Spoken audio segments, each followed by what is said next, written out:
Das Herz erinnert sich an den Bruch. Die Seele spürt das Echo des Schmerzes. Ein Phantomschmerz nach einer Wand. Die vor langer Zeit geschlagen wurde. Sich aber immer noch so gegenwärtig anfühlt. So zar bei Berührung. Du hast sie lange. Genug mit ihr getragen. Du hast die Laster Taten, Wort an des Schweigens eins anderen ertragen. Als were es den Eigens. Jud haben worden wir nicht so tun, als were der Schmerz nie gewesen. Wir wurden die Erinnerung nicht auslöschen. Denn sie hat dich zu dem gemacht, was du bist. Stattdessen wurden wir sie sanft von ihrer Macht befreien. Gemeinsam wurden wir lernen, dass dauerhafter Frieden nicht im Vergessen liegt, sondern darin, sich von den schweren Ketten der Geschehenen zu befreien. Die Heilung gehört dir und nur dir. Es ist ein still, heiliger Reis, der jetzt beginnt. Die einem einzigen sanften Atemzug. Also, Atem. Lass dich für einen Moment von der Luft erfüllen, und wenn du sie ausströmst, lass du das Bedürfnis los, irgendwo anders zu sein als hier, in diesem sicheren und ruhigen Ort. Du hast den Schmerz, den sie hinterlassen haben, nicht verdient. Aber du verdienst den Frieden, den sie dir nicht mitnehmen konnten. Heute Abend wurden wir nicht vergessen. Wir wurden einfach offern. Das mit uns herumzutragen, was uns nicht mehr gehört. Lass den Chor entspannen. Lass den Schultern lockern, den Kiefer entspannen. Lass die Muskeln den Augen schwer und geschmeidig werden. Es gibt nichts zu tun, nichts zu lassen. Es gibt nur diesen Moment und die sanfte Einladung, zu dir selbst zurückzukehren. Zu dem Ziel von dir, der unter all dem unberührt, angewiesen und ganz geblieben ist. Es gibt eine besondere Art von Schmerz, die sich tief in uns festsetzt, wenn uns jemand verletzt. Es ist das leis, heimtückisch Flüstern, das sagt, es war mein Schuld. Es ist der Schatten der Selbstwurf, der aufwehrt, verlassen werden und Unfreundlichkeit folgt. Dieser Schatten kann unser Selbstbild verzehren und unser Spiegelbild in das eines Menschen verwandeln. Dem etwas fällt, der Freundlichkeit nicht würdig ist, der den erlittenen Schmerz verdient hat. Dieses verzerrte Bild kann uns so vertraut werden, dass wir es für die Wahrheit halten. Wir beginnen zu glauben, wir sind der fehlerhaft, Geberschen Mensch, denn wir im sehr beschenen Spiegel unseres Schmerzes in der alten Weisheit der Buddha gibt es ein tiefgründiges Lehr, die einen sanften Weg aus diesem Spiegelsaal bietet. Es ist die Lehr von Anatta, was oftmals nicht selbst übersetzt wird. Das bedeutet nicht, dass sie nicht existieren. Es bedeutet, dass das Selbst, von dem sie glauben, es sei angegriffen worden, das Ich so verletzt und fest anfühlt, kein festes und beständiges etwas ist. Es gleicht einem Fluss als einer Statue. Es ist ein fließender, sich verändernder, wunderschöner Prozess von Gedanken, Gefühlen, Empfindungen und Erinnerungen, die alle auftauchen und vergehen wie Wolken im Himmel. Wenn ihnen jemand wettet, verletzt nicht einen festen, unveränderlichen Kern, wirft einen Stein in einen fliehenden Fluss. Das Wasser wird für einen Moment aufgeholt, Wellen breiten sich aus, aber der Fluss selbst wird nicht gebrochen. Der Fluss flieht weiter. Der Schmerz ist real, aber das Ziel dieses Schmerzes, das feste Sie, von dem Sie glauben, es sei verletzt worden, ist eine Illusion, die zu verstehen, ist wie den Schlüssel zu einem verschlossenen Raum zu finden. Es bedeutet zu erkennen, dass Sie nicht das verzerrte Spiegelbild sind, das Sie sehen. Sie sind das Bewusstsein, das es BOBSCH, Tet Gott, ich mixt innen ein Geschich Urslan. Tief in einer abgeschriebenen Bergkette, beacon für Flüstern. Kiefern und nebelvernigen Gipfel, befand sich ein kleines Kloster. Und in diesem Kloster, lebt ein junger Mensch namens Kenji. Kenji war aufrichtig und hingebungsvoll, aber sein Herz war schwer. Jahr über war von einem Freund, dem aus allen anderen vertraut, schwer betrogen worden. Der Freund hat ihm nicht nur materiell Dienst geraut, sondern auch sein Vertrauen, sein Gefühl von Sicherheit in der Welt. Seit jenem Tag hielt sich Kenji für einen Narren. Hielt sich für naiv, schwach und den Betrug für schuldig. Wenn beim Wasserholen aus dem Brunnen sein Spiegelbild betrachtet, sah die Augen eines Narren, der ihn anblickt. Wenn die Morgensutra sang, hörte die Stimme eines Menschen, der so wertmuenslig, so sanft für die Welt war. Der Wert war zu einem Haus Jordan, in dem lebt, und jede Oberfläche spiegelt sein eigenes, vermeintliches Versigen wider. Sein Lehrer, der alte Meister Ryoten, beobachtete Kenji stills Leiden. Sah sein gebührten Schultern und seinen niedergeschlagen Blick, der die Welt nie wirklich erblickt. Eins Nachmittags, als die Sonne lange golden Schatten über den Tempelhof warf, hört sich Ryoten ihm. Kenji, sagt mit einer Stimme, die so sanft wie Mus war. Din Zelle ist beunruhigt. Du trägst ein schwer Last. Kenji senkt den Kopf. Meister, ich kann diese Schamgefühl nicht abschauen. Ich war dumm, und die Taten meines Freundes haben es bewiesen. Ich sehe diese Dummheit in allem. Was ich tust? Ryoten hört zu, und seine Augen waren erfüllt von tiefem, wissendem Mitgefühl. Gab wieder Ratschluss, noch Plattitüden. Sagt einfach, morgen im Morgengrauen gehen wir los. Noch wie seinen Anfang fort Ryoten Kenji. Vom Klosterweg, einen gewundenen, unbekannten Pfad entlang. Schweigend wanderten sie stundenlang, tiefer in den Wald hinein, als Kenji Jisuver gewesen war. Schließlich erreichten sie ein Lichtung, in deren mit ein seltsames Würfelins Gebäude stand. Es war ein kleiner, fensterloser Pavillon, dessen Holzwand von unzähligen Geräten gezeichnet waren. Was ist das für ein Ort, Meister? Fragt Kenji. Dies, antwortet Ryoten, ist das Haus der 1000 Spiegel. Gehen Sie hinein. Zeigen stieß Kenji die Narrenholster. Auf und trat in die Dunkelheit. Als sich seine Augen in die Dunkelheit geübt hatten, schnappte noch Luft. Der Innenraum war vom Boden bis zur Decke mit T-Spiegeln in allen Formen und Grieger gefüllt. Polierte Silberspiegel, trug Bronzespiegel, klein, Jesbrungenspiegel, ungroß, makellos. Und in jedem Einzelnen sah sich selbst. Sah 1000 Kenjis, die ihn anstarrten. Und while sein Herz voller Scham und what war, runzelte die Stirn. Augenblicklich blickten 1000 Kenjis zurück, gesättigter Verser wie Bitterkeit. Sah 1000 Narren, 1000 Opfer. Der Anblick bestärkt seinen Schmerz und bestätigt seine tiefsten Angst. Überwältigt bald frustriert die Fast. Und 1000 Fast ballten sich gegen ihn. Ein stumm Arme seines eigenen Elends.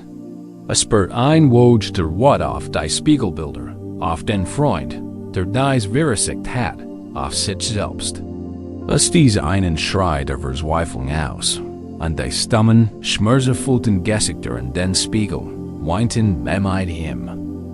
Sank zu Boden besieht, umgeben von einem unendlichen Publikum seines eigenen Leidens, dat so lange damit die staubig still Luft ein. Die Still im Haus war absolut. Langsam kam ihm ein leer Riotens in den Sinn. Was dir in der Welt begegnet, ist ein Spiegelbild deines eigenen Herzens, erdacht in das Ruhig, mitfühlend Gesicht seines Meisters. Erdacht in die Sanftart, te Ryoten in Higher Hergford hat. Großer Anstrengung und spannte sich Kenji. Offenit die Fast. In den Spiegeln fnetten sich 1000 Fast. Holt tief Luft und 1000 Brustkorb haben und senkten sich mit ihm. Es war ein klein Würgerung, aber es war eine NFANG, erinnerte sich an eine Zeit aus seiner Kindheit. Lange vor dem Wert, als pure Fake Freud empfunden hat, als ein Schmetterling auf seiner Hand landet. Ließ das Gefühl dieser Erinnerung, da es Fake, unkompliziert Glück in sein Herz eindrungen. Das den die Sonne auf seinem Gesicht, den Geschmack des frischen Wassers aus dem Gebirgsbach. Dabei suchten sein Mundwinkel. Riskierte ein kleines, zeigerliches Lächeln, und in diesem Augenblick verwandelt sich das Haus. 1000 Kenjis lächelten Zürich. Nicht spießig, sondern sanfter, zaghafter Wurm. Es waren immer noch sein Gesichter, aber nicht mehr die eins Narren. Es waren die Gesichter eins Menschen, der es versigt. Mutet aber den Kopf und schenkte ihm ein volles, aufrichtiges Lächeln. 1000 Lächeln, hell und klar, erfüllten den Raum mit stillem, strahlendem Licht. Sah gut in diesen Augen, sah Widerstandskraft. Begann zu lachen, ein leises, erstauntes Lachen, das sich zu einem Ausdruck der Erleichterung steigert. Und 1000 Kenjis lachten mit ihm. Ihre Schultern zitterten wie gemeinsamer, befreiender Freuda. Dat sah nicht mehr die Spiegelbilder seiner Scham. Sah die Spiegelbilder seiner eigenen Fähigkeit zufrieden, zu Freude, zu erholsam. Die Spiegel hatten sich nicht verändert, selbst schon. Endlich verstande. Das Haus hat die Bilder nicht erschaffen. Es spiegelt nur weiter, was hineingetragen wurde. Den Schmerz, die Scham, die Bitterkeit. All das hatte mit sich hineingetragen. Als Kenji endlich das Haus verließ, stand die Morgenson ho am Himmel und die Welt erschien wie neu. Ryonen sah friedlich unter einer Kiefer, als die ganze Zeit gewartet hat. Meister, sagt Kenji mit tiefer, fester Stimme, ich verstehe. Ryonen nickt nur mit einem sanften Lächeln. Die Welt kann ein Haus mit 10.000 Spiegeln sein. Aber du, Kenji, bestimmst, welches Gesicht du hineinbringst. Wenn sie hier liegen und sanft atmen, lädt sie ein, ihr eigenes Haus der 1000 Spiegel zu betreten. Sie müssen sich nicht bügen. Lassen Sie sich einfach von ihrer Fantasie leiten. Stellen Sie sich vor, Sie stehen in einem ruhigen, stillen Raum, umgeben von Spiegeln, die nicht ihren Krör, sondern ihren Ears weiter spiegeln. Wir zeigen Ihnen diese Überlegungen gerade jetzt. Vielleicht siehst du das Gesicht eines verletzten, müden oder wütenden Menschen. Vielleicht siehst du den Spiegel der Ungerechtigkeit, die Erinnerung an den Wert, die sich in dem Gesicht eingebrannt hat. Betracht die Spiegelbilder an. Verurteil, sie sind real. Sie erstellen die Geschichten, was du durchgemacht hast. So wie Kenji sein eigenes finsteres Gesicht sah, siehst du die Form des Schmerzes. Erkennen, verbuch dich im Soger. Ist ein Zeugnis dessen, was du überlebt hast. Atmen sie sanft ein.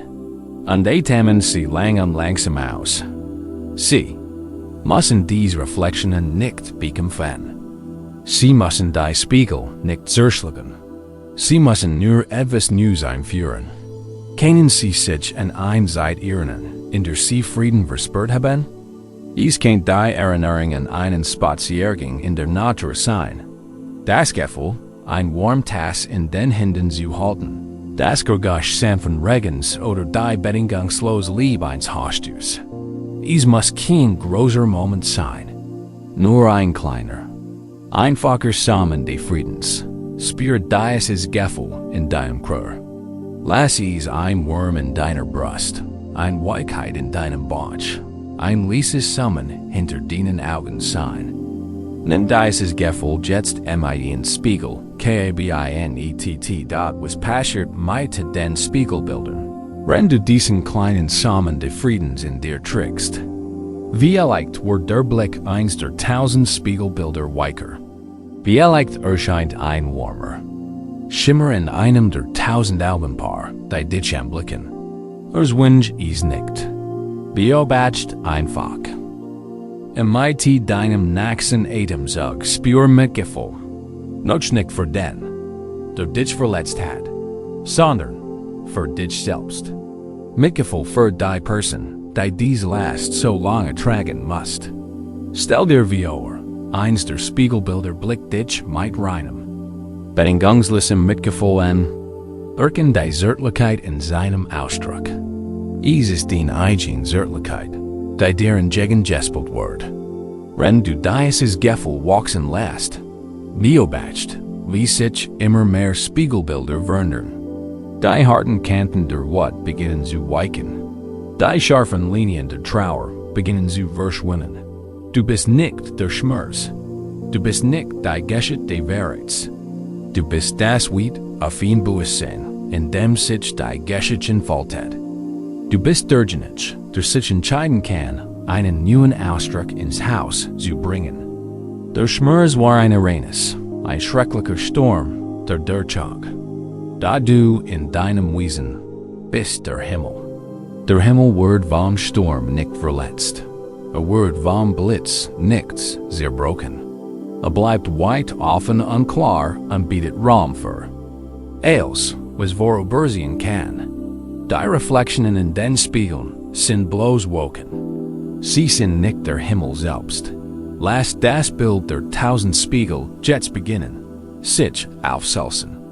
Spür, wie die Last dieses Hauses, die schwere eines verserten Selbstbilds, von denen Schultern folgt. Was war, wenn die Geschichte, du schwach, dumm oder unwürdig gewesen, nie wahr gewesen war? Was war, wenn es nur ein Spiegelbild an einem besonders dunklen Tag gewesen war? Was war, wenn sich unter dieser Reflexion eine Ganzheit verbirgt, die nie berührt wurde? Ein Stärk, die nie beeinträchtigt wurde? Ein Frieden, der geduldig darauf gewartet hat, dass sie ihren Blick nach innen richten an den Zen? Wenn du hier rust, spürt die Wahrheit deines eigenen Wesens. Nicht die Geschichte, nicht das Spiegelbild, sondern die still, unerschütterliche Präsenz, die du bist. Der Ziel von dir, der so fest und gelassen ist wie der Berg, so fließend und frei wie der Fluss. Du bist nicht das Zerbrochene im Spiegel. Du bist das Licht, das überhaupt erst ein Spiegelbild erkennen lässt. Und du kannst dich entscheiden, im Licht des Friedens, des Mitgefühls und der sanften, heilenden Entspannung zu strahlen. Ruhe jetzt in diesem Licht. Ruhe in der Wahrheit darüber, wo du bist, jenseits aller Spiegelbilder. In der stillen Networking eines tiefen Schmerzes, nachdem der Erschock abgeklungen ist, kann etwas in deres im Herzen Wurzeln schlagen. Es ist ein langsam kriechend Ranken der Bitterkeit.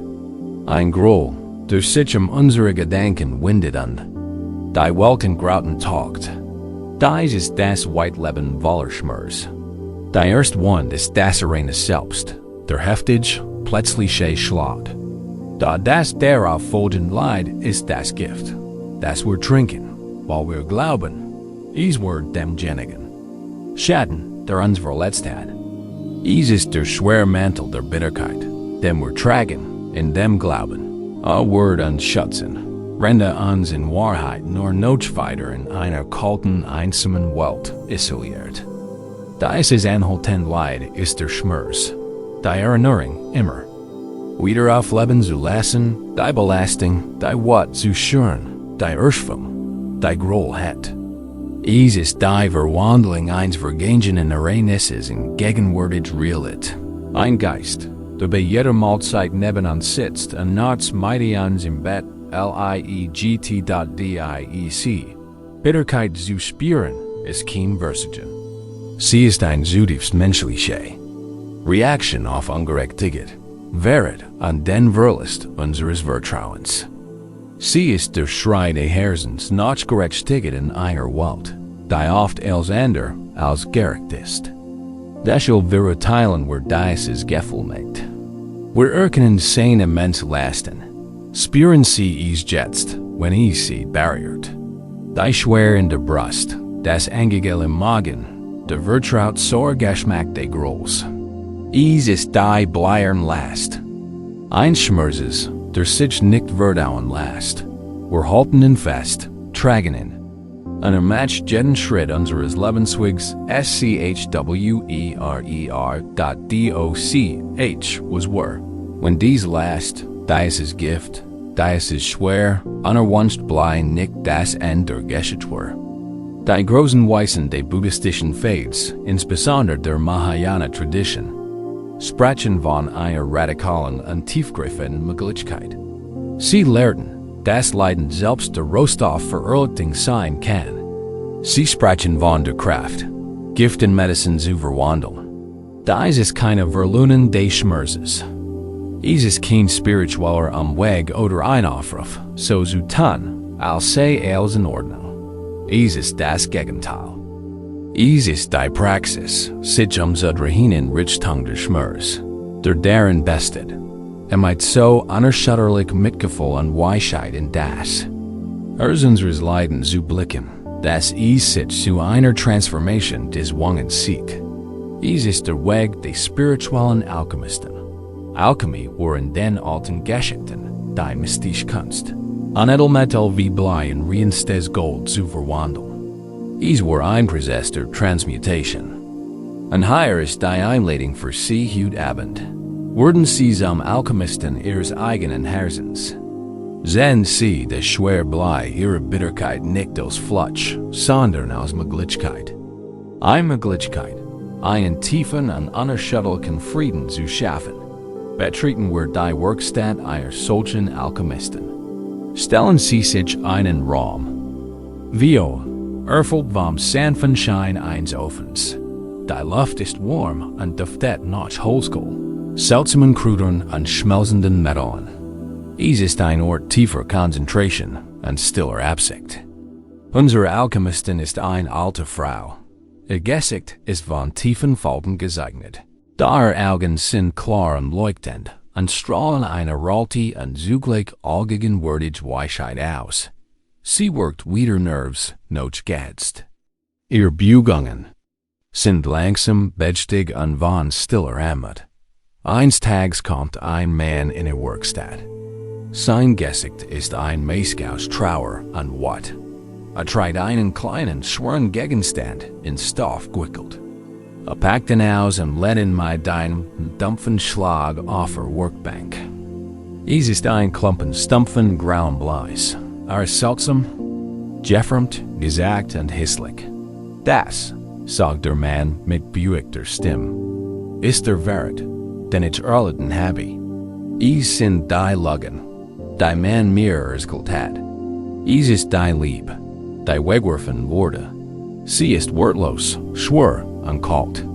Ich habe sie jahrelang mit mir herumgetragen und kann last nicht länger erdulden. Ich möchte, dass du sie erstest.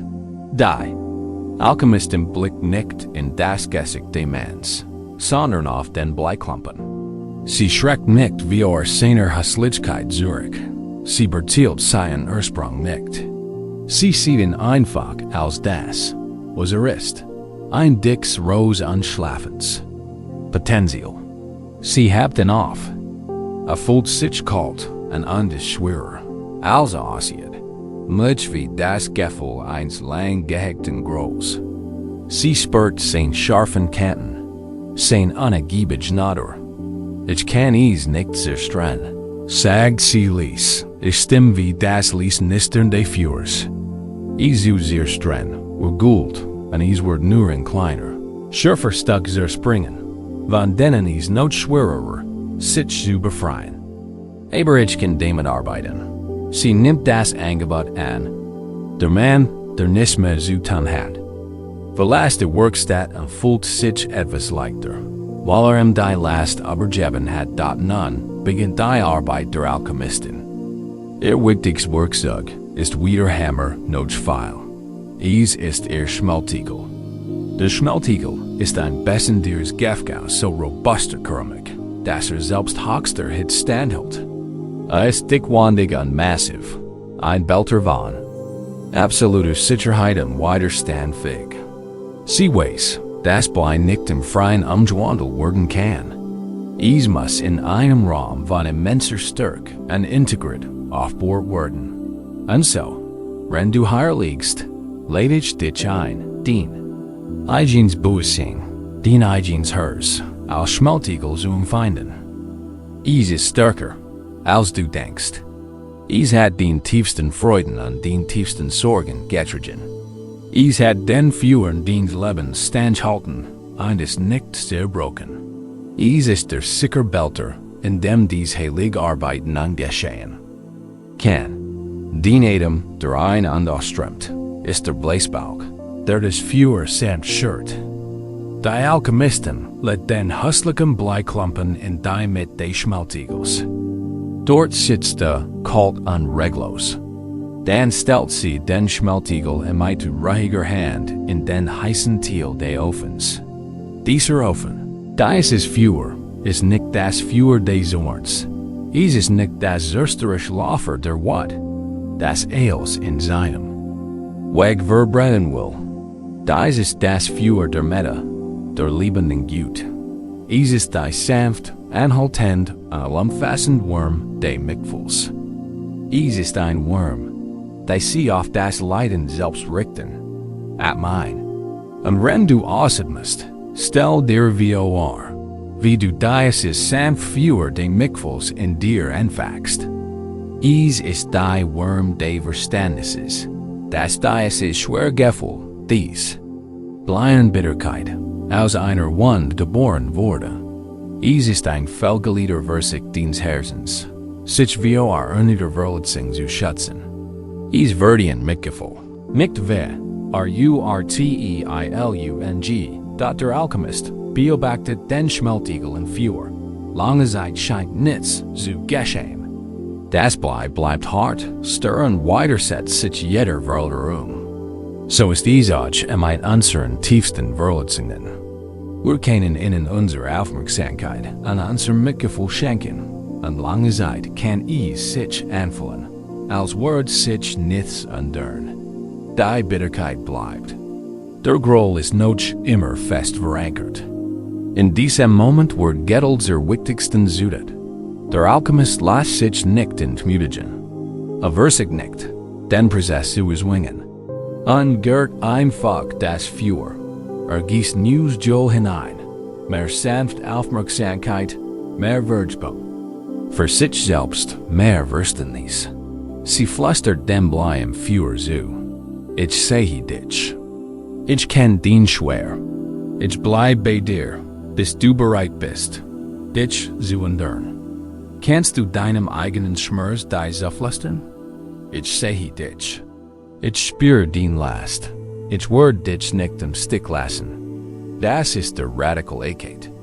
Der Hinwendung, nicht der Abwendung, dort langsam, fast unmerklich, beginnt ein Veränderung. Die scharfen, gesagten Kanten des Bleis beginnen in der unerbittlichen, liebevollen Hitze zu erweichen.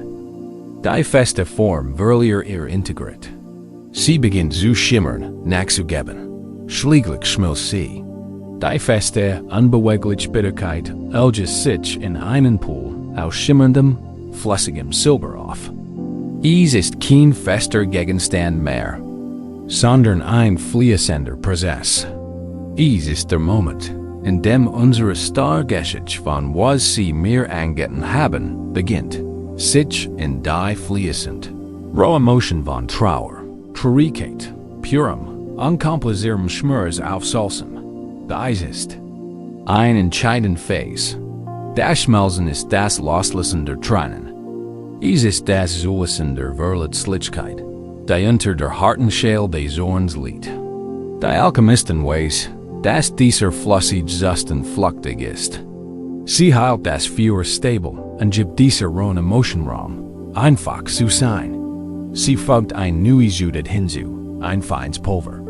Dieses Pulver ist Karuna, das Mitgefühl für das Leid aller Wesen ist, einschließlich desjenigen, der das Leid verursacht hat. Dies ist wirklich der schwierige Schritt. Es geht nicht darum, ihr Taten zu billigen. Es geht nicht darum zu sagen, was sie getan haben, Warren Orden. Is get on die tief erkennis. Das die Person die dich verletzt hat. Dies aus ihrem eigenen Leidensweg herausgetten hat. Ihr eigen Unwissenheit, ihr eigener Schmerz, ihr eigen unerschütterlich Vorrang haben sie zu ihren Taten geführt. Das zu erkennen bedeutet nicht, sie zu entschuldigen, sondern dich selbst zu befreien. Es bedeutet zu verstehen, dass es bei ihren Taten nie wirklich dich ging. Sie waren ein Spiegelbild ihrer eigenen inneren Armut. Dies ist Pulver der Mitfuls hinzuzufügen bedeutet, das groß gern zu sehen und die persönlich nader die Angriffs loszulassen. Es ist der Moment, in dem du offerst, das Gift zu trinken. Als sich dieses Pulver die Mitfuls im geschmolzenen Blei auflöst, beginnt eine weitere Transformation. Die Farbe beginnt sich zu verändern. Das Matt-Silber nimmt einen warmen, goldenen Farben an. Der Alchemist fügt ein letztes Element hinzu. Es ist ein Holzsplitter vom Bodhibaum, dem Baum der Erleuchtung. Dies repräsentiert reine Weisheit. Es ist die klare Einsicht, die aus diesem Prozess entsteht. Es ist das Verständnis der Vergänglichkeit, das Selbst dieser Schmerz. Wort. Es ist die Weisheit der gegenseitigen Abhängigkeit. Zu erkennen, wie die Heilung mit der Heilung der Welt verbunden ist. Es ist die tief, seelentief Erkenntnis, dass die Wahrnehmer nicht dieser Schmerz ist, sondern das Bewusstsein. Das Sein Transformation mit der Lebt. Mit der Weisheit ist die Verwandlung abgeschlossen. Die Alchemistin nimmt den Tiegel vorsichtig aus dem Feuer. Die Flüssigkeit darin leuchtet in einem inneren Licht. Es ist kein Blei mehr. Sie ist verwandelt. Sie gießt die geschmolzene Flüssigkeit in eine einfache, Rundform. Beim Abkühlen erstarrt sie zu einer perfekten, glänzenden Scheibe aus purem Gold. Sie ist wunderschön, strahlend und kostbar. Sie trägt die Wärme des Feuers, die Widerstandsfähigkeit des Tiegels und die Erinnerung an das, was sie einst war.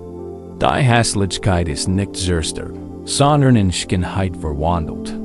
Das Gewicht ist nicht wegwerfen, sondern in etwas von unschätzbarem Wert verwandelt worden. Dieses Gold ist die Weisheit. Es ist die Widerstandskraft. Es ist das Mitgefühl, das just aus deinem Herzen strahlt, nicht nur für dich selbst, sondern auch für andere. Die Leiden.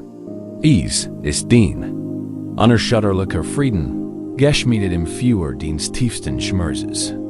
Den Leiden, wenn es mit der Alchemie von Achtsamkeit und Mitgefühl begegnet, ist zu deinem größten Geschenk geworden.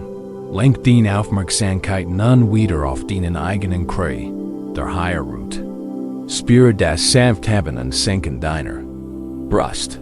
Stell dir den Herz als heiligen Schmeltigel vor, warm und glühend. Sieh das schwere, kalte Blei deines Grolls, deiner Bitterkeit, deiner Trauer, sicher darin verborgen. Du musst keine Transformation erzwingen. Für heute Abend beste die Arbeit vielleicht einfach darin, das Blei zu akzeptieren. Seine Anwesenheit anzuwirken und zu erkennen. Vielleicht beste die Arbeit einfach darin, den Schmeltigel zu bauen. Die eigene Stärke und Fähigkeit zu bestätigen, diesen Schmerz zu ertragen. Oder vielleicht geht es darum, das Feuer zu schüren und sich selbst die ersten Zaghafen Funken des Selbstmitgefühls zu schenken. Atme ein und stell dir wahr. Du atmest warm und Licht in den Schmeltigel deines Herzens. Atme aus und lass das Bedürfnis los, das der Schmerz sofort verschwindet. Lass ihn einfach in diesem liebevollen, warmen Raum ruhen. Was war, wenn der Zweck dieses Schmerzes nicht darin bestand, dich zu brechen, sondern dich auszubrechen? Was war, wenn dich zu einem tieferen, mitfühlenderen Sein führen soll? Was war, wenn dein Herz, wie der Schmeltigel des Alchemisten, dazu bestimmt wird, diese heilige Transformation zu vollziehen? Das Blei des Schmerzes definiert dich nicht. Genauso wenig wie der Bleiklumpen den Alchemisten definierte. Es ist lediglich der Rohstoff, mit dem du in diesem Leben arbeiten kannst. Und du trägst das für der Leben dir, das Gefte. Bewusstseins an die Weisheit deines eigenen Geists, es zu transform Rentag, lass das Bild der Werkstatt verblassen. Lass das Feuer zu sanfter, glühender Glut erlöschen. Und lass das Gefühl des fertigen Golds, warm, glatt, strahlend und friedlich, in deinem Herzen ruhen. Das ist dein wahre Natur. Das ist der Frieden, der dir unter der Oberfläche. Der Schmerz stets zur Verfügung steht. Es ist das Gold, das bleibt, wenn das Blei verwandelt wurde. Vertrau diesem Wissen. Vertrau der stillen Kraft deines eigenen alchemistischen Herzens. Du bist es, der den Schmeltigel heilt. Du bist es, der das Feuer hütet. Und das Gold des Friedens ist dein Geber trägt. Es gibt ein Art, wie ein Schmerz aber Erinnerungen und Bitterkeit hinaus nachklingen kann.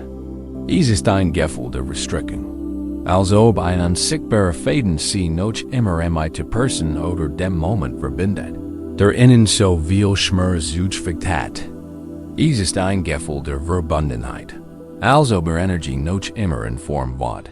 Grübeln oder sogar tiefer, trauriger Sehnsucht nach dem Verlorenen zu innen flieht. Sie haben vielleicht in jeder Hinsicht einen Schritt weitergemacht. Sie leben vielleicht in einer anderen Stadt, haben neue Beziehungen und ein neues Leben. Und da spüren sie ihr Präsenz, die ihren Geist umhält. Das ist die Geister Ranken. Es ist ein Prozess der Verbindung, die still und leise ihre Lebenskraft aussagt und ihnen die Fähigkeit nimmt, im eigenen Leben wohl präsent zu sein, weil ein Teil wohnen in ständig an die Vergangenheit gebunden ist und den Ursprung ihrer Wand. Vielleicht spürst du es, wenn der Name voll ein plötzliches stechendes Sehen in deinem Bauch. Vielleicht spürst du es spät in der Nacht, wenn dein Gedanken wie ein ruheloser Geist zum Tatter zurückkehren. Jedes Wort, jede Handlung noch einmal, der Chen an nach einer Antwort suchen, deine kommen Wort. Dies Verstrickung fühlt sich erdrückend an. Sie erstigt die Freude in neuen Erfahrungen und trübt das Licht des gegenwärtigen Augenblicks. Es ist ein tiefer Mangel an Freiheit. Das Gefühl, nicht von einer Erinnerung, sondern von einer lebendigen, sommerbenden Verbindung heimgesucht. So werden dort in der buddhistischen Psychologie gibt es ein Konzept, das uns hilft, dieses Anhafen zu verstehen. Es heißt Padasandi. Es beschreibt die Dynamik des Geistes, die Art und Weise, wie sich ein Moment des Bewusstseins und den nächsten Redand ein Kette bildet. Wenn wir in einem Kreislauf aus Verletzungen gefangen sind, sucht unser Geist eine Möglichkeit, die Leidens, ein Gedanken die Personen steht, der sich mit einem Gefühl der Wut verbindet, das sich mit der Erinnerung an den Wert verbindet, das sich mit einem Gefühl der Trauer verbindet, das sich dann wieder mit einem anderen Gedanken und sie verbindet. Und so setzt sich die Kette fort, ein geschlossener Kreislauf, aus dem es keinen Kommen zu geben scheint. Wir sind in diesen unsichtbaren, selbst geschaffenen Ketten gebunden und verletzen uns immer wieder selbst, indem wir die Verbindung wiederherstellen. Die Praxis besteht also nicht darin, die Kette zu bekämpfen, sondern zu lernen, sie sanft zu lassen, aufzuhören, die Energie zu liefern, die Verbindung aufrechterhalten. Es ist die Praxis der examen Lesung binden. Lassen Sie dies Geschichte in Ihr Bewusstsein dringen. In einem Tal, eingebettet zwischen zwei jorlten schlafenden Bergen, stand ein Kloster, berühmt für seinen Garten. Und mitten in diesem Garten wuchs ein prächtiger Ginkgo-Baum. Es soll aber 1000 Jahre alt gewesen sein. Sein dicker Norger Stamm sucht von seiner Widerstandsfähig. Und im Herbst wirft sich sein feuerförmigen Blätter in ein Lutenz, schimmerns Gold. das ganz Tal zu erlugten schien. Dieser Baum war des Herz des Klosters, ein Symbol der Erlugten, der Stärke und des Lebens selbst. Die manche pflegten ihn, als war Buddha selbst in leibhaftiger Gestalt. Ein frühlingsbemerkter Garniermeister, das etwas nicht stimmt. Ein seltsam Ranke mit blassen, fast durchsichtigen Blittern, ein geisterhaft weigen Stengeln, wuchsam Stamm der großen Ginkgos Emper. Niemand wusste, woher sie kam. Es war ein Geisterrank, ein parasiter Flans, die für ein Aufholzums, erstekens wuchstem Beacon war. Zunächst worked sie harmlos, nur ein einsam, dann Ranke, die sich am den Stamm wand. Da sie wuchsam mit den steigender Geschwindigkeit. Innerhalb weniger Wochen schlangelt sie sich den Hauptstamm hinauf. An ihr kleinen Schäßling klammerten sich an der Jarlten Rind fest. Sie begann, sich durch die unteren Äste zu winden. An der blassen Blätter vermischten sich mit dem leuchtenden Grund der Ginkgos. Die manche bekamen es mit der Angst zu tun. Die Geisterrank erstigt ihren gelietten Baum, die Blätter der Ginkgo schwacht in ihrer Leukraft, ihre Energie schwand, wenn die Ranke sich von ihrer Lebenskraft erngert.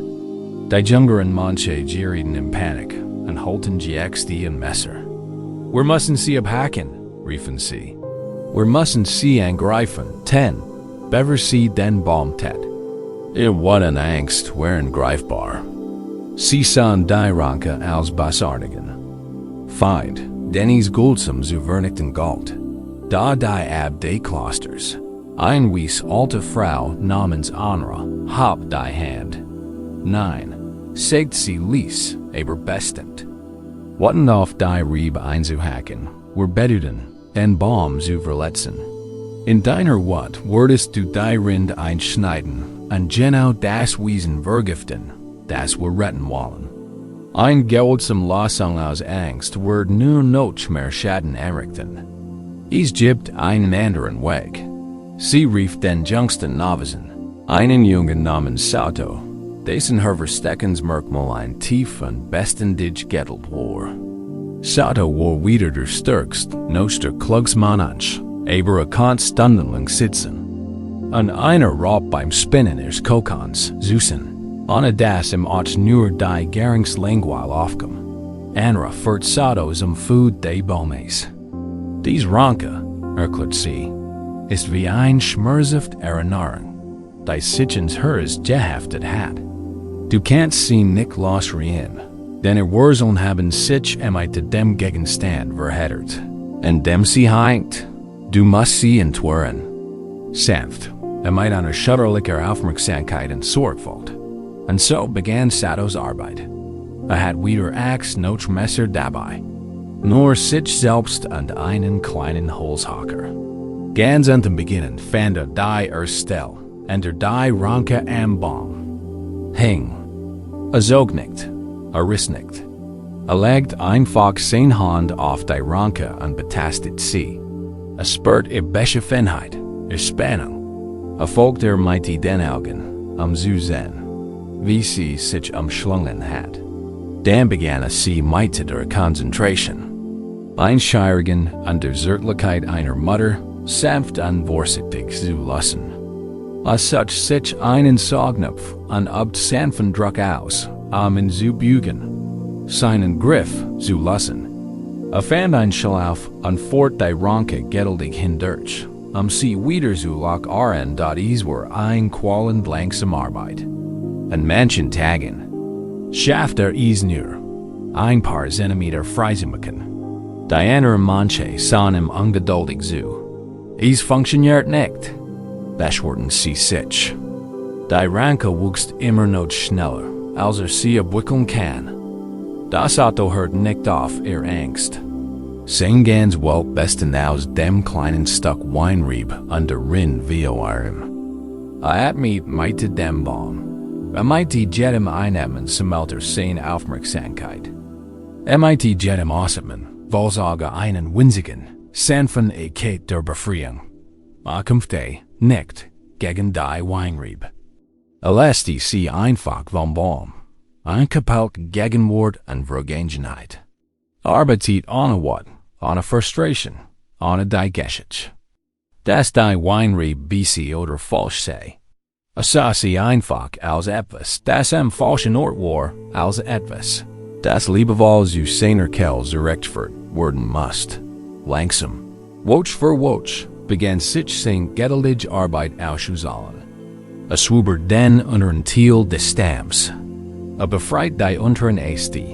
Her sich vorarbeitet, desto mehr von der Wunderschönen, Jurelten Rind de Ginkgos kam zum Vorschein. Licht im Luft konnten den Baum wieder erkennen. Sein. Blätter begannen ihren leuchtend grünen Glanz zurückzugewinnen. Die Energie kehrt zurück. Endlich nach einer ganzen Saison geduldiger Arbeit. Alles Desato, die allerletzte Ranke vom Ast. Am Fuge des Baums hat einen riesigen Haufen der blassen Geister Ranken. Da der Ginkgo selbst war unverletzt. Sein Rind unversert. Stand frei, atmet tief, sein goldenen Blätter schimmerten wieder wie Leben. Ansato, der die Nader der Ranke so genau kennt, verbrannte sie nicht. Brach sie zu einem Felsvorsprung am Rand des Klostergilgs, einem Ort, wo sie wachsen konnte, ohne anderen zu schaden, und pflanzt sie dort ein. Hat die Bedrohung in ein einfähig Pflanz verwandelt, die in ihrem richtigen Platz lebt. Hat keinen Krieg gewonnen. Hat das Gleichgewicht wiederhergestellt. Wenn du higher rust, spür die Wahrheit dieser Geschichte in deinem eigenen Körper. Denken die Person oder Situation, mit der du dich verbunden fühlst. Vertief dich nicht in die Details der Geschichte. Leid einfach Biegvoll der Verstrickung in Bewusstsein. Wo spürst du dies Geisterrank in deinem Körper? Ist dies ein Engegel in deinem Hals? Ein Noten im Magen? Ein schwerer Schmerz in deinem Herzen? Stell dir vor, du kenntest sie. Zen, ein Blass und Haft den Ranke, die sich einen Thiel von dir windet. Spür, wie sie der Energie rot an dich mit einer Vergangenheit verbindet. In der du nicht länger leben wills dat, hier ist keine Axt und Tig. Ist nicht nötig, die Geduld anzuwenden, sie herauszureißen. Das wird die Wunden nur vertiefen. Abend werden wir wie Sato. Wir beginnen mit der langsamen, geduldigen und liebevollen Arbeit der Entfesselung. Konzentrieren Sie sich auf Ihren Atem. Atmen Sie langsam und sanft ein. Atmen Sie lange und sanft aus. Lassen Sie Ihren Atem zum sanften Rhythmus Ihrer Arbeit werden dort such und Sie an, mit Ihrem geistigen Auge einstellen, und die Ranke in Ihnen haftet. Nur ein klein Stell. Versuchen Sie nicht, als zu erfassen. Finden Sie nur einen Kontaktpunkt. Richten Sie Ihre Aufmerksamkeit darauf. Sehen Sie, wie Satos Hand konzentriert, freundlich und geduldig. Stellen Sie sich beim Einatmen vor. Sie atmen ein sanftes, warmes Licht direkt in den Kontaktpunkt. Dieses Licht ist der mitfühlende Aufmerksamkeit. Es versucht nicht, etwas zu verändern. Es lustet einfach. Es sagt einfach. Ich sehe diese Verbindung. Ich sehe dieses Festhalten. Stellen Sie sich beim Ausatmen vor, wie die Ranke ihren Griff lockert. Nur einen winzigen Bruchteil 1 Zentimeters. Stellen Sie sich vor, wie zwischen Ihnen und mir ein kleiner Abstand entsteht. Sie sehen nicht, Sie kippen nicht. Sie leiden. Sie einfach einlaufen lassen. Bleiben wir für ein paar Atemzüge dabei. Atmen Sie ein. Und senden Sie warmes, mitfühlendes Licht bis zum Punkt der Anhaftung. Atmen Sie aus. Und fordern Sie die Ranke sanft auf, Ihren Griff zu lassen am Platz. Zu schaffen.noca einmal. Atmen Sie ein. Und erholen Sie die Verbindung mit Ihrer vollen, liebevollen Aufmerksamkeit. Atmen Sie aus. Die Ranke wird weicher. Die Spannung lässt nach. is erscheint etwas mehr Raum dort, is kann Widerstand geben. Die Ranke scheint sich fester zu klammern. Das liegt in ihrer Natur. Wenn du das bemerkst, lass dich nicht entmutigen. Das ist nur die Angst der Ranke. Kehr einfach zum Atem zurück. Kehr zurück zur sanften, geduldigen Arbeit. Wieso hast du alle Zeit der Welt? Dein einzige Aufgabe ist dieser ein Kontaktpunkt. Dieser ein Atemzug. Gehen wir nun zu einem anderen Ort. Finden Sie einen anderen Ort, in dem Sie die Verstrickung spüren, und den die Geister Ranken die vergangenen Schmerzen in ihnen klebt. Und wir beginnen von vorn. Atmen tief ein und diesen neuen Ort, die der Wurm dient wartils freien Bewusstseins. Du bist nicht schlecht, weil du verstrickt bist. Du bist ein Mensch. Atmaus und aber suchst dies Ranke, unendlicher Zärtlichkeit. Lasche lassen. Spür die Erleichterung, wenn die Spanning ein wenig nachlässt. Du logest die Ket. Mit jedem Bewussten, mitfühlenden Atemzug entschiedest du dich, die Energie nicht der alten Verbindung zu widmen. Du entschiedest dich, den eigenen Lebenskraft zu gerennen, den prächtigen Baum den Sein zu gerennen. Sanft und liebevoll forst du die Ranke dieser Erinnerung zurück zu ihrem. Sprung an elges sie aus ihrem Griff den Hers. Spür den Raum der sich in dir veröffnet. Mag sich zunächst klein anfühlen, aber ist real. Es ist der Raum der Freiheit. Der Raum der Präsenz. Der Raum, in dem Licht und Luft dich wieder berühren können. Hier findet den Heilung statt. In diesem sich immer weiter vernenden Raum der Befreiung. Du musst die Arbeit heute Abend nicht zu Ende bringen. Das Lassen ist ein Übung. Ein liebevoller Akt der Selbstversorgung.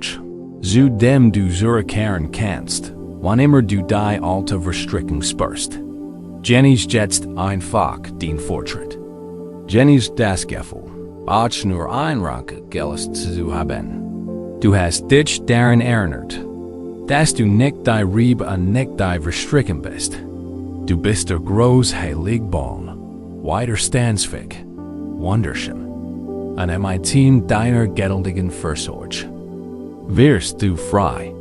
Lass das Bild der Rieb weicher werden und dich auflösen und spür nur die tief besten dich Kraft des Baumes, der du bist, tief atment, aufrecht im friedlichen Garten deines Herzens.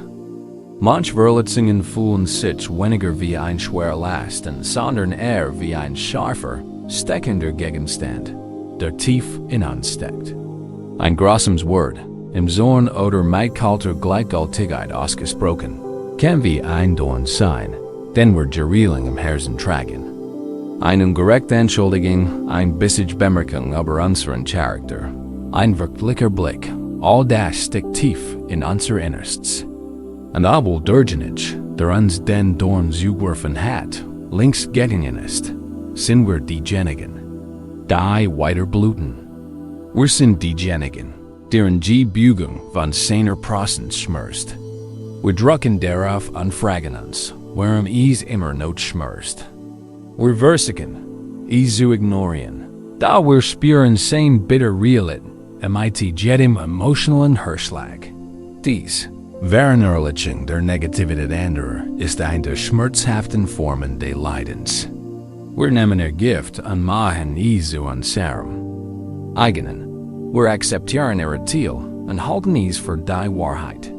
Wir lassen zu, dass ihre Dunkelheit zu einem dauerhaften besten Ziel unserer inneren Landschaft wird. Die anfängliche Wand mag nur einen Augenblick gedauert haben. Da in unserer unwissenden Unschuld führen wir ihr ein Leben lang, indem wir uns weigern, den Dorn zu entfernen. Wir schließen unsere Hand darum, glauben, es sei notwendig, und den Beweisen unserer Verletzung festzuhalten. Da damit sind wir diejenigen, die One frisch halten, die den Dorn mit jedem Gedanken. Jeder Erinnerung tiefer treiben dort. Es gibt ein zeitlos Geschichte über Buddha. Die einen Schlüssel zur Befreiung von diesem besonderen Schmerz enthält. Einstags als ein Grupp von Menschen lehrt, kam ein Mann, wolle worden verachting für Buddhas Botschaft, offen zu und beschimpften. Der Mann schleuderte jedes widerlichen basardige Wort entgegen, das ihm einfiel. Beschimpft. Sein Family, seinen Charakter, sein Lehren. Buddha hört geduldig zu, ohne einen einzigen Anflug von Wut oder Kummer in seinem Gesicht. Blieb vollkommen ruhig, sein Prosens wie ein tiefer, stiller See dort, als der Mann schließlich seinen Zorn abgebaut hat verstummt. Sah in der Buddha mit fühlenden und stellt einfach Frage. Mein Freund, sagte, wenn du für jemanden ein Geschenk kaufst und dies Person ist nicht annimmt, wem gehört das Geschenk dann? Der wütende Mann war verblüfft. Statt Kurs und antwortet dann, na ja, is gehört mir natürlich. Ich habe is gekauft. Der Buddha lächelte sanft. Genau, und so ist es auch mit deinem Zorn. Du bist hierher gekommen und hast mir die Beleidigungen und den Wut als Geschenk angeboten. Aber ich, mein Freund, nimm den Geschenk nicht an.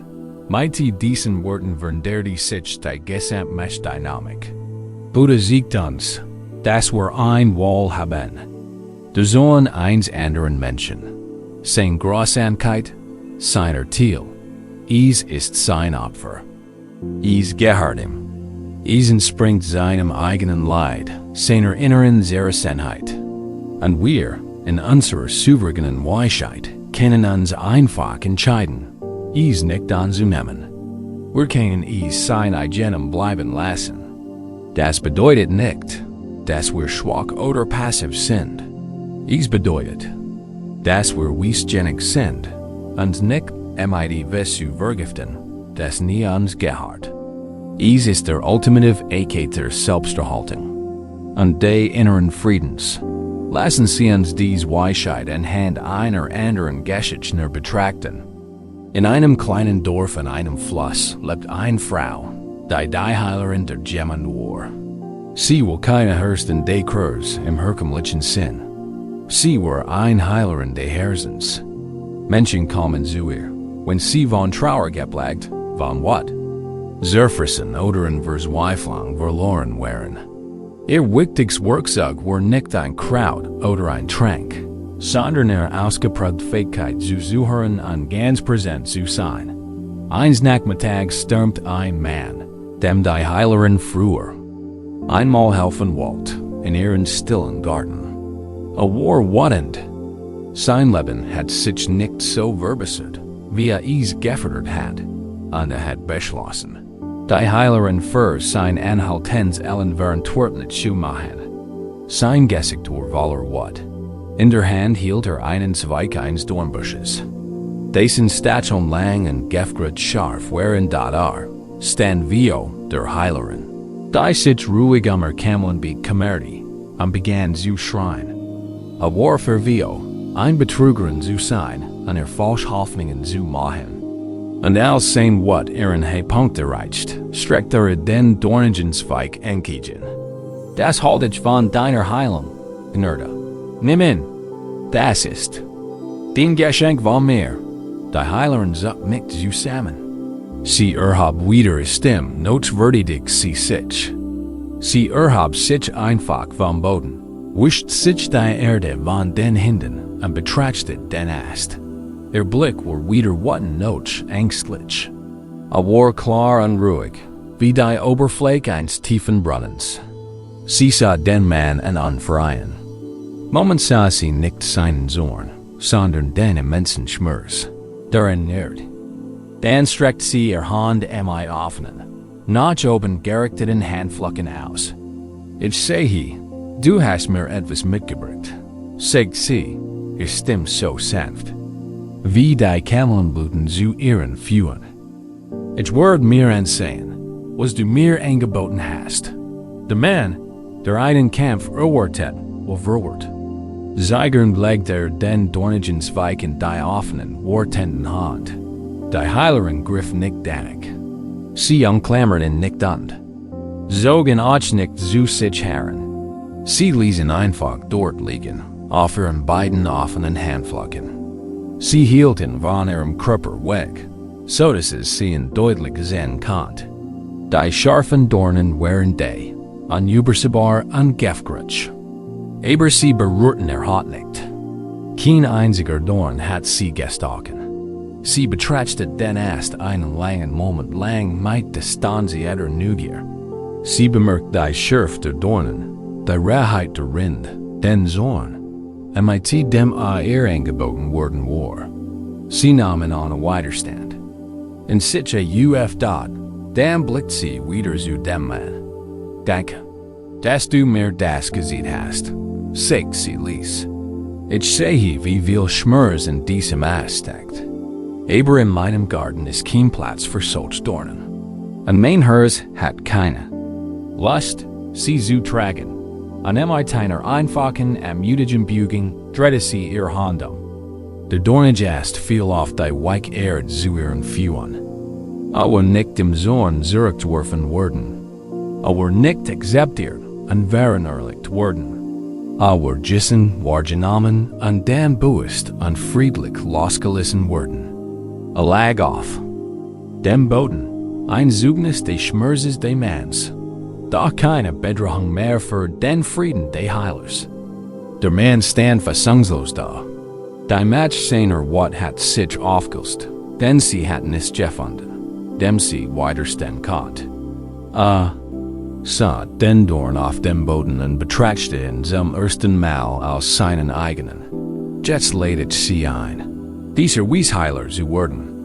Wenn sie hier liegen, sicher und gestüt, erlauben sie sich, diesen heiligen Akt der Nicht-Akzeptanz zu praktizieren. Lassen Sie Ihr Hand sanft an Ihren Seiten oder auf Ihrem Körper ruhen. Mit den Handflächen nach oben in einer Gest. Der Offenheit an die Empfangens. Dies ist die Haltung des Heilers. Dies ist eine Haltung der Stärke, nicht der SCHWGCE. Denken einen Dorn, den du mit der herumträgst.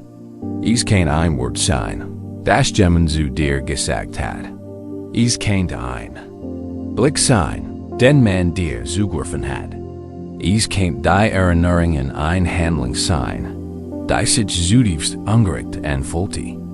Als nix nur einen Dorn, aber für dir dich nicht. Spür die Präsenz dieses Dorns in dir. Wo hast du ihn versteckt? In deiner Brust? In deinem Hals? In deiner Magengrube? Spür sein Schärf, seinen anhaltenden, berendenden Schmerz. Dies ist der Schmerz eines angenommenen Geschenks. Ein Dorn, den du mit deiner Hand umschlossen hast. Stellen Sie sich vor, wie Sie diesen Dorn vorsichtig und behutsam aus Ihrem Kreis sehen. Stellen Sie sich vor, wie Sie in mit großer Zärtlichkeit aus Ihrem Herzen oder Ihrem Verstand herausziehen. Und dann, genau wieder heilen.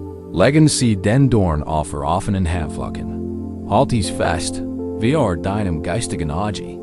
Dies ist nicht mehr in dir. Dies ist außerhalb von dir, ruht auf deinen offenen Händen. Nimm dir einen Moment Zeit. Dies genau. So wie TRSCHT-N.W. sieht aus. Dieser Dorn? Ist lang und dun? Ist kurz und gesagt? Ist dunkel und schwer? Oder besteht aus schimmerndem, scharfem Glas? Kann seine Existenzen. War die Waf. War das Objekt der Verletzung. Sehen klar und deutlich. Seine Existenz zu leugnen, heißt, sich selbst zu belügen. Der Heiler kann den Dorn als das, was war. Du musst isach. Getrachten sie nun den Dorn in ihren Handflächen und bemerken sie, dass ihnen nichts. Und haben kann, solange Hand offen und entspannt bleiben. Sie griefen ihn nicht. Sie identifizieren sich nicht mit ihm. Sie beobachten ihn lediglich. Sie sind das Bewusstsein, das den Dorn wahrnimmt. Sie sind nicht der Dorn selbst. Atmen sie langsam ein. Und wenn sie ausatmen, sagen sie sich still. Das gehört mir nicht. Spür die Wahrheit dieser Aussicht.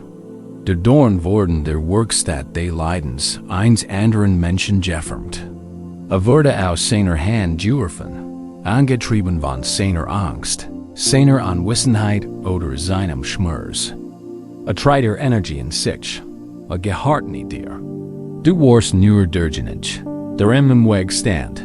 Lasst uns mit diesem Wissen atmen. Atmen Sie ein und sehen Sie den Dorn auf Ihren offenen Handflächen liegen. Atmen Sie aus und wiederholen Sie in Ihrem Herzen. Ich nehm dieses Geschenk nicht an. Spür den Raum zwischen dir und dem Dorn. Spür die Souveränität deiner Entscheidung. Du lehnst sie nicht wattendab. Du wirfst sie nicht zurück.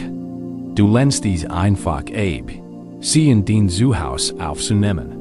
In den heiligen Raumdienst herzens.noc ich einmal. Langsam einatmen. Tief ausatmen. Ich sehe diesen Schmerz, und ich entscheide mich in mir nicht anzuweinen. Mit jenem Atemzug fühlt sich der Dorn auf deinen Handflächen leichteren. Verliert möglicherweise seine Kraft, seine Schärfe. Ist nur noch ein Objekt, eine Sammlung von Erinnerungen und Energie, und du siehst den Zustimmung zurück. Darunter zu leiden. Du holst dir den Kraft zurück. Jetzt bist du bereit, es vollständig loszulassen. So wie die Weisheilerin Hand drehte, hast du die Wahl, wie du diesen Dorn loslässt. Vielleicht kannst du einfach den imaginären Handflächen zur Erde drehen und spüren, wie der Dorn von deinen Händen abrutscht, von dir abfällt. Und sanft auf dem Boden landet, wo mit der Zeit kompostiert, und zu neutraler Erde wird. Spür die unmittelbare Leichtigkeit in deinen Händen, wenn abfällt. Oder sie legen ihr Handflächen zusammen und stellen sich wie sich der Dorn zwischen ihnen in reins goldens Licht auflöst, ein Licht, das dann vom Universum absorbiert wird und sich von etwas Schlichem in etwas Schönes verwandelt. Oder vielleicht können sie einfach ihr Hand öffnen und einen sanften Wind, den Wind ihres eigenen Ausatmens, den Dorn aus ihren Handflächen, haben an weit wegtragen lassen, bis vollständig aus ihrem Blickfeld verschwindet. Halt die Entspannung, die sich für dich richtig anfühlt.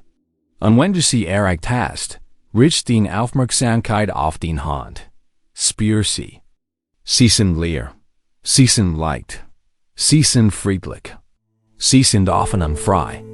Das sind keine Dornen. Das ist dein natürlicher Zustand.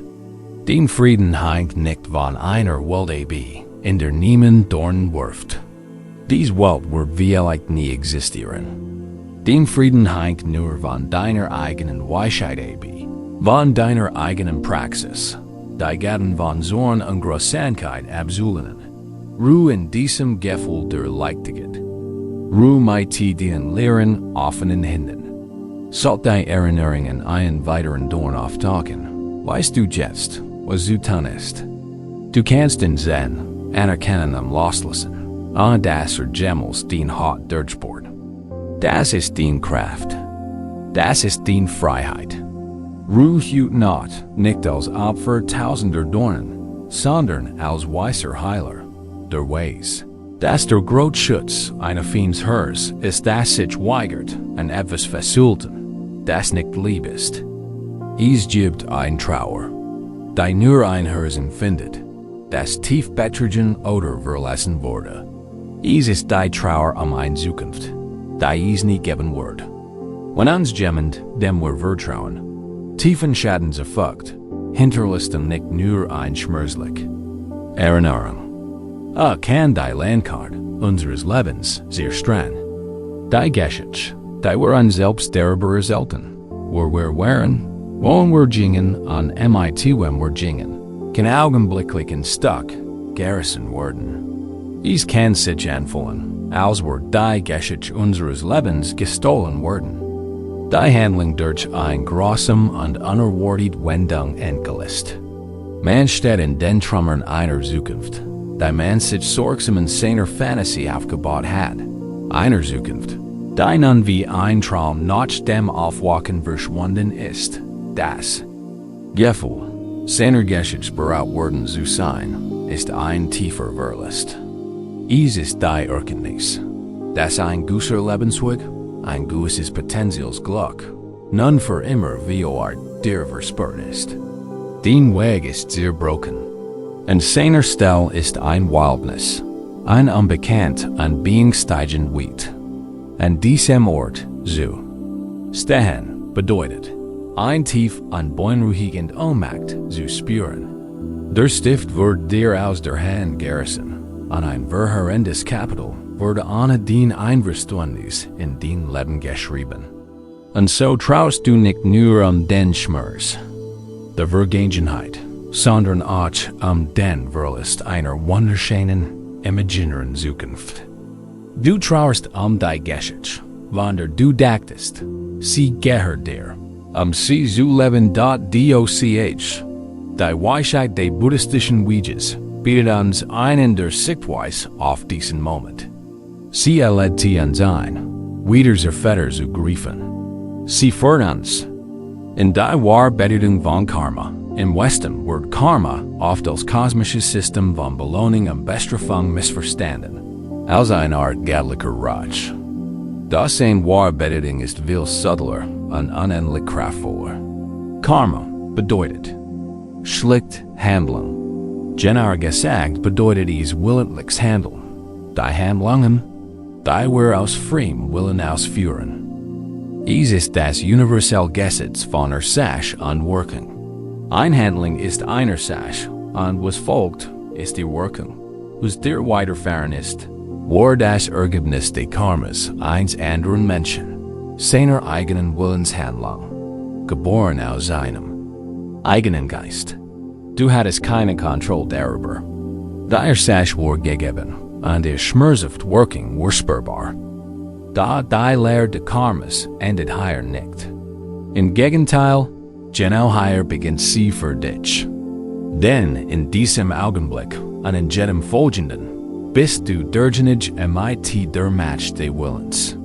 Dein Tod, was passiert ist dein Karma, dein Gedanken, deine Absichten, deine Handlungen von diesen Punkten. Das ist dein neue Ursache, die du setzt. Du kannst das schmerzhafte Kapital, das dir aufgezwungen worden, nicht angeschen machen.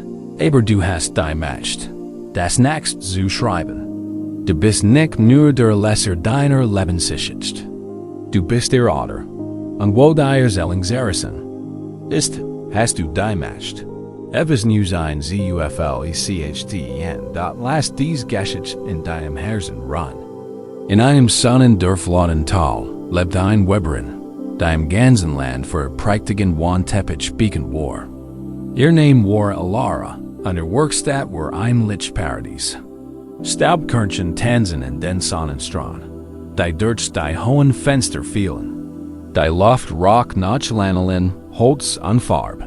Ihr Webstuhl war massiv, ein jeweltiges Holzwerk, das die Geschichten von Generationen zu bewahren schien. Alara selbst war eine alte Frau, ihr Hand norig, aber unglaublich flink, und ihr Blick blickt geduldig und friedlich, als wusste sie, dass als groß Zeit bracht. Jahrzehntelang hat sie in ihrem Meisterwerk gearbeitet. Es war ein Wandteppich, der das Leben im Tal selbst darstellt, den Wechsel der Geräten, das Fließen des Flusses, die Feste, die Sorgen, die Geburten und die Tod. Es war eine Symphonie aus Farben und Texturen, geübt mit Fäden, die sie selbst aus Blumen und Mineralien gefärbt hat. In zu betrachten, bedeutet, den tiefen, vernetzten Puls des Lebens zu spüren. Es war Zella, sichtbar gemacht. Ein junger Weber aus der Nachbarstadt wuchs ins Unermessliche hinein, neidisch auf Alaras Kennen und Raum. Sein Herz von Nad vergiftet, konnte die Schönheit ihrer Schwung nicht ertragen. Eines Nachts, getrieben von dieser Dunkelheit, schlich sich in ihr Werkstatt. Wollte den Wandteppich nicht stellen. Wollte ihn sehr streng, Mit einer scharfen, grossamen Klinge zerschnitte und von oben bis unten und hinterlich einen brutalen, gesagten Riss, der mitten durch des Hers de Musters schnitt. Aus Alara und nächsten Morgen ihr Werkstatt betrat, sah sie die Zerstrom. Das Morgenlicht fiel auf die Wand in ihrem Lebenswerk. Die Stille im Raum war unermesslich, nur is Scarfs Einatmen durchbrach sie.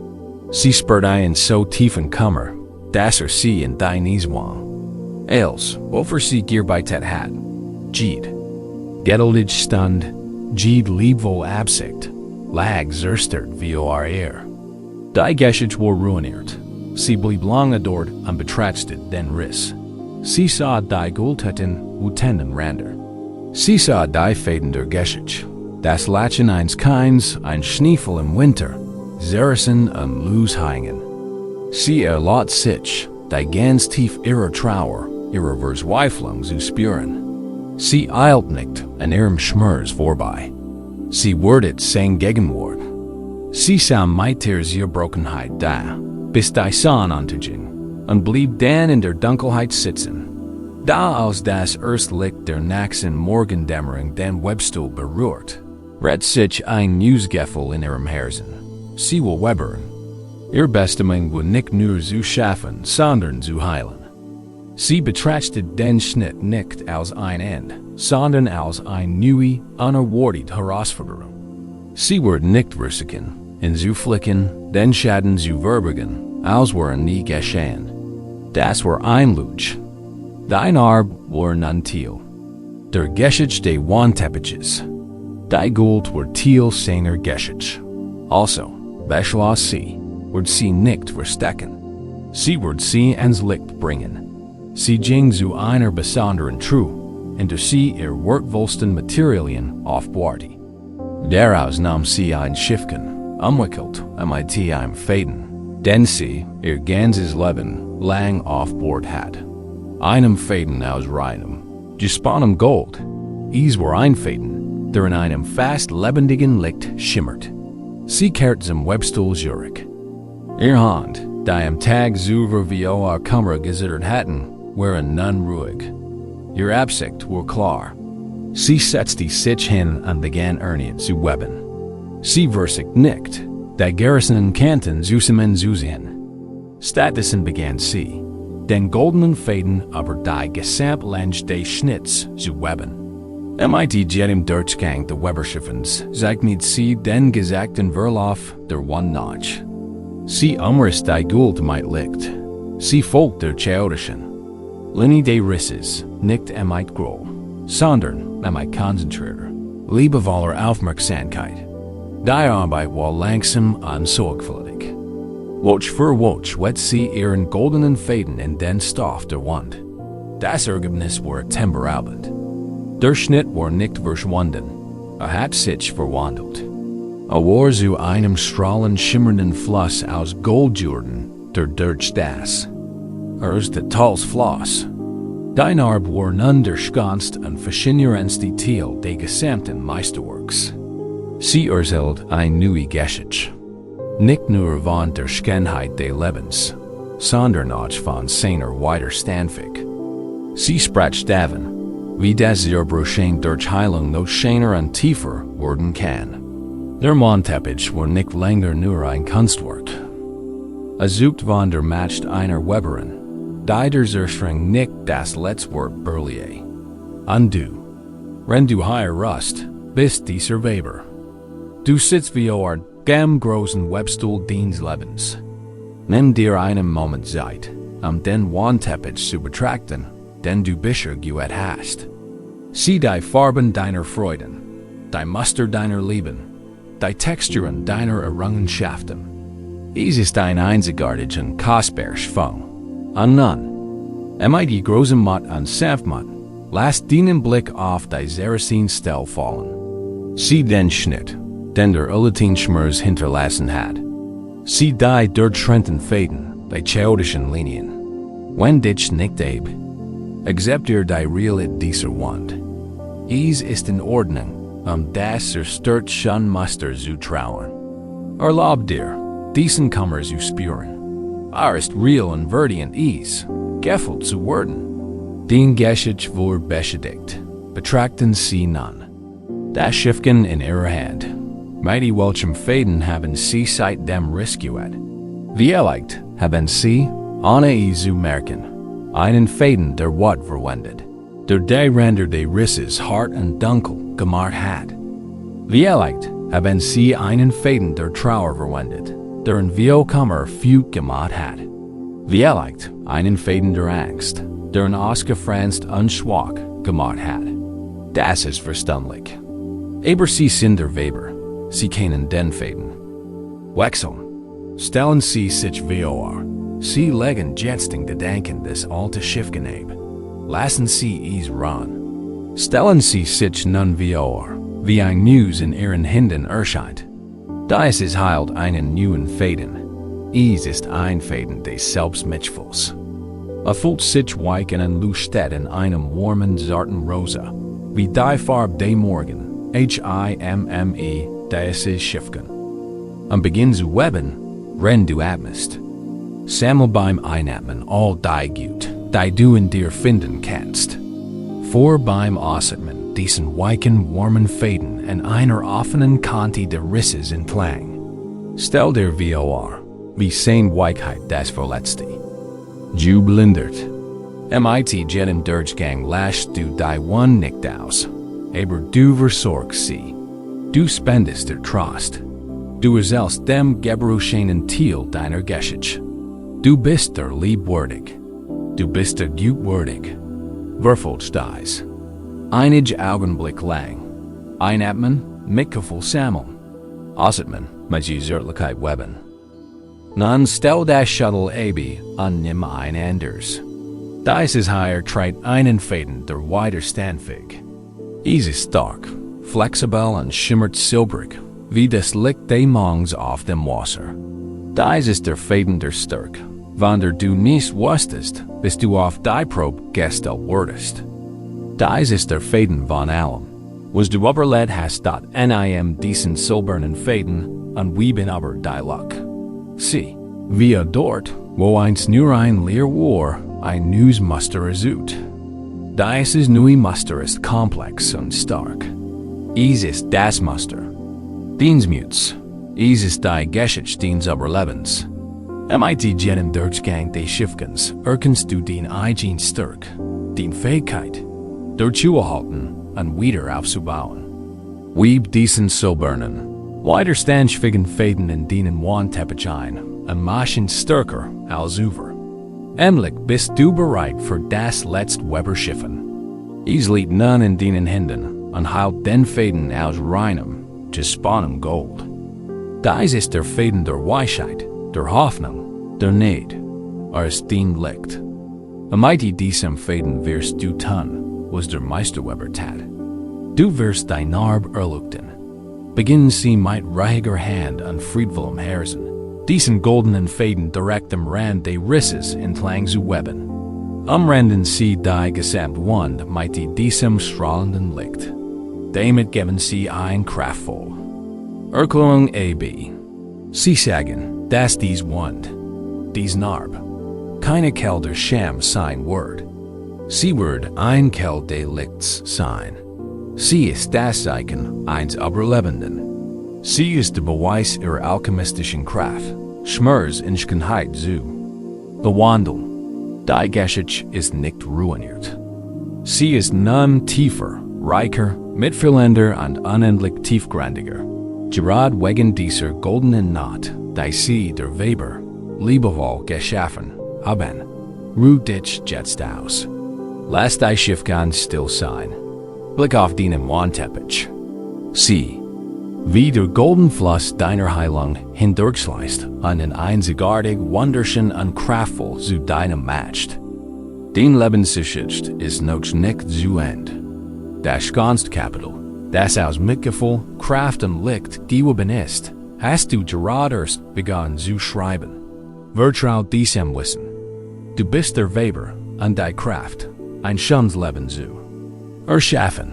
Liedern lag schon immer in deinen eigenen, ruhigen Händen.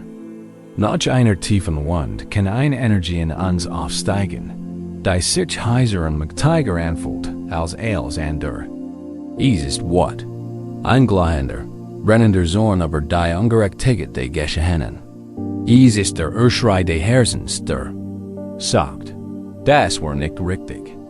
Dies what kann sich gerecht anfühlen. Sie kann sich kraftvoll anfühlen, und in vielerlei Hinsicht ist sie das auch. Sie ist ein Zeichen davor, dass ihr Geist seinen eigenen Werk kennt und gegen die Verletzung protestiert. Sie ist ein tief Lebenskraft, ein immens Energical.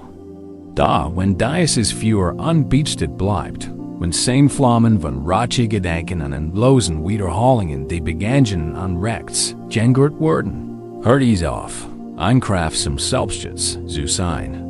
Es wird zu einem Fleckenbrand, der in der Landschaft ihrer eigenen Seele wattet. Dies ist Laufer, ungesegelter Watt, verserdales, was im Weg steht. Es verbrennt den Frieden, versenkt den Freude und schwörst den Fähigkeit, die anderen in Kontakt zu treten. Du wirst sein Opfer. Das Feuer, das einst aufstieg, dich zu schützen, ist dich schließlich in einem selbst gebauten Gefängnis. Der Wunsch nach Rausch, die Fantasie, den anderen so leiden zu sehen wie du selbst, wird zu einer Kette, die dich entfesselt und dich zwingt, täglich Gift zu trinken, in der Hoffnung, wird den Schmerz spüren. Da, der Einzig, der wirklich von diesem Feuer versucht wird, bist du selbst.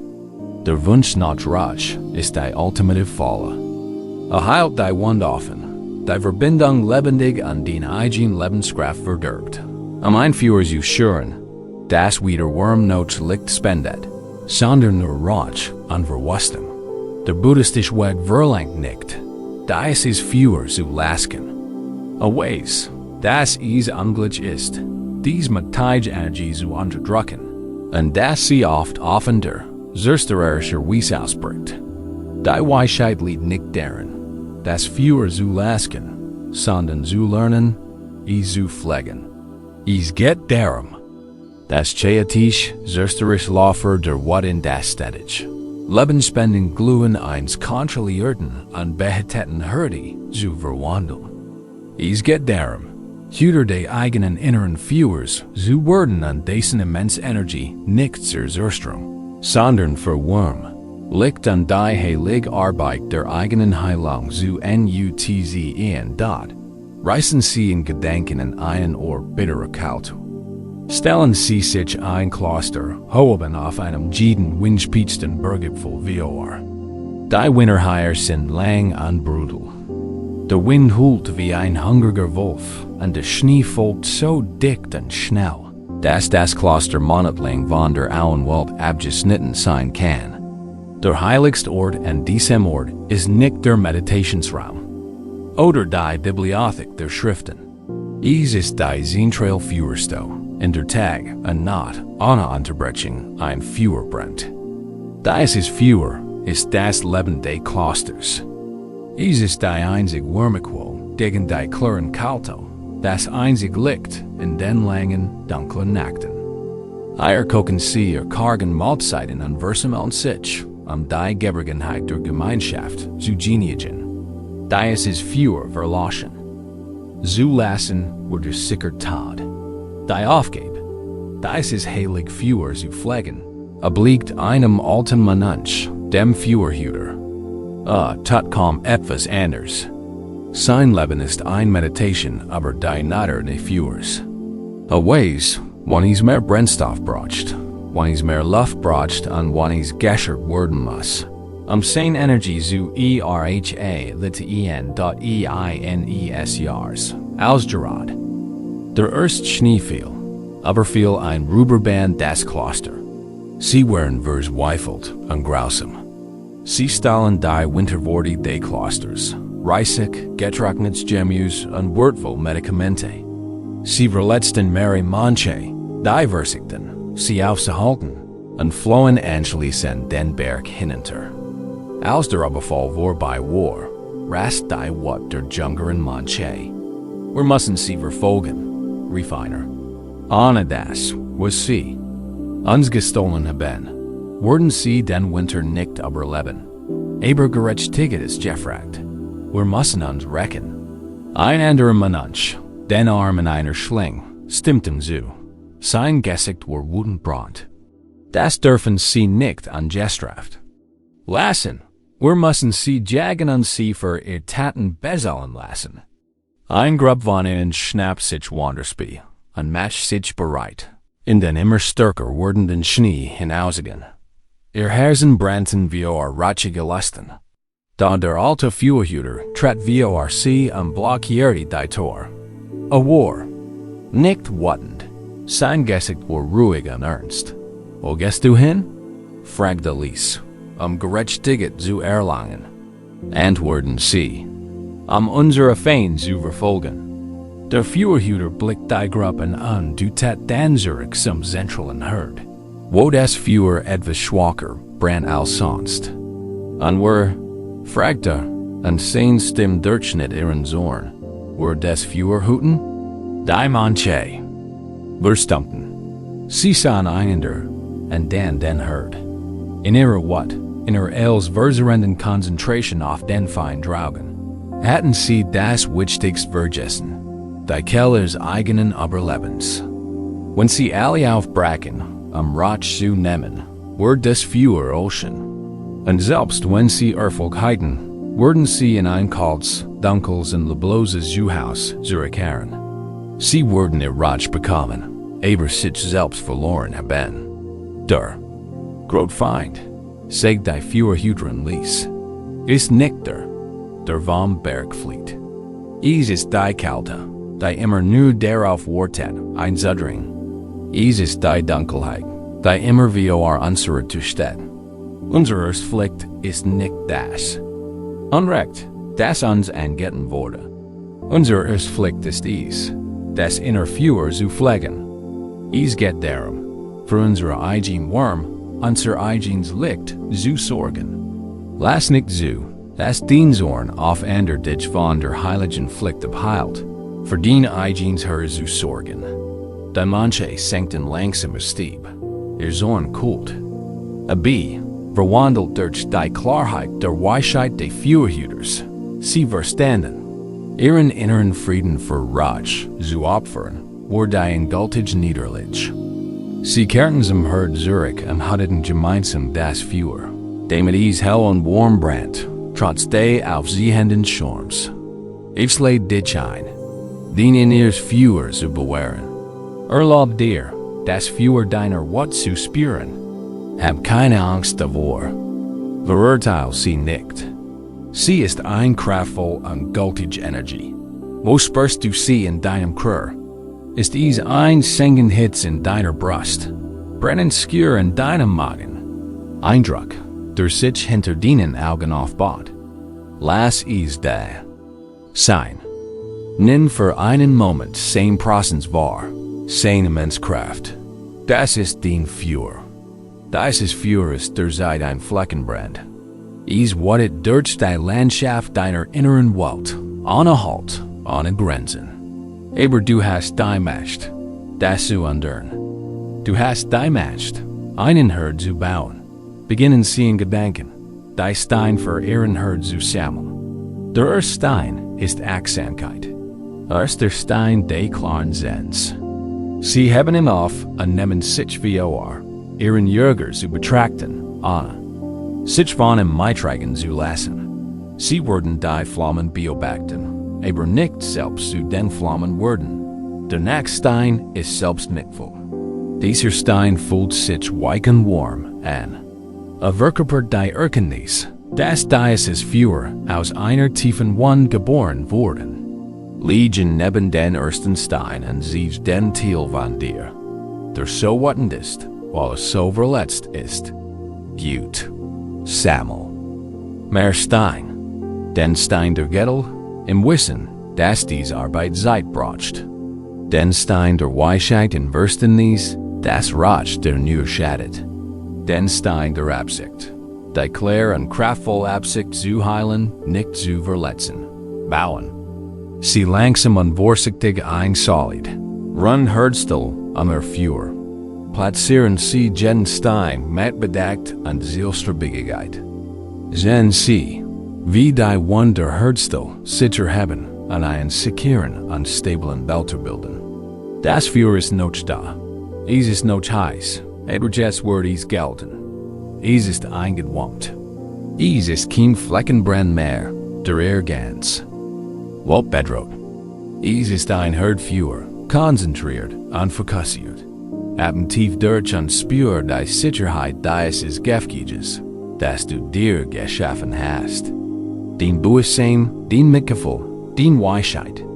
Das sind die Steine, die dich devor. Schätzen von deiner eigenen Wortverse zu werden. Jetzt beginnt die Arbeit als Führerhüter.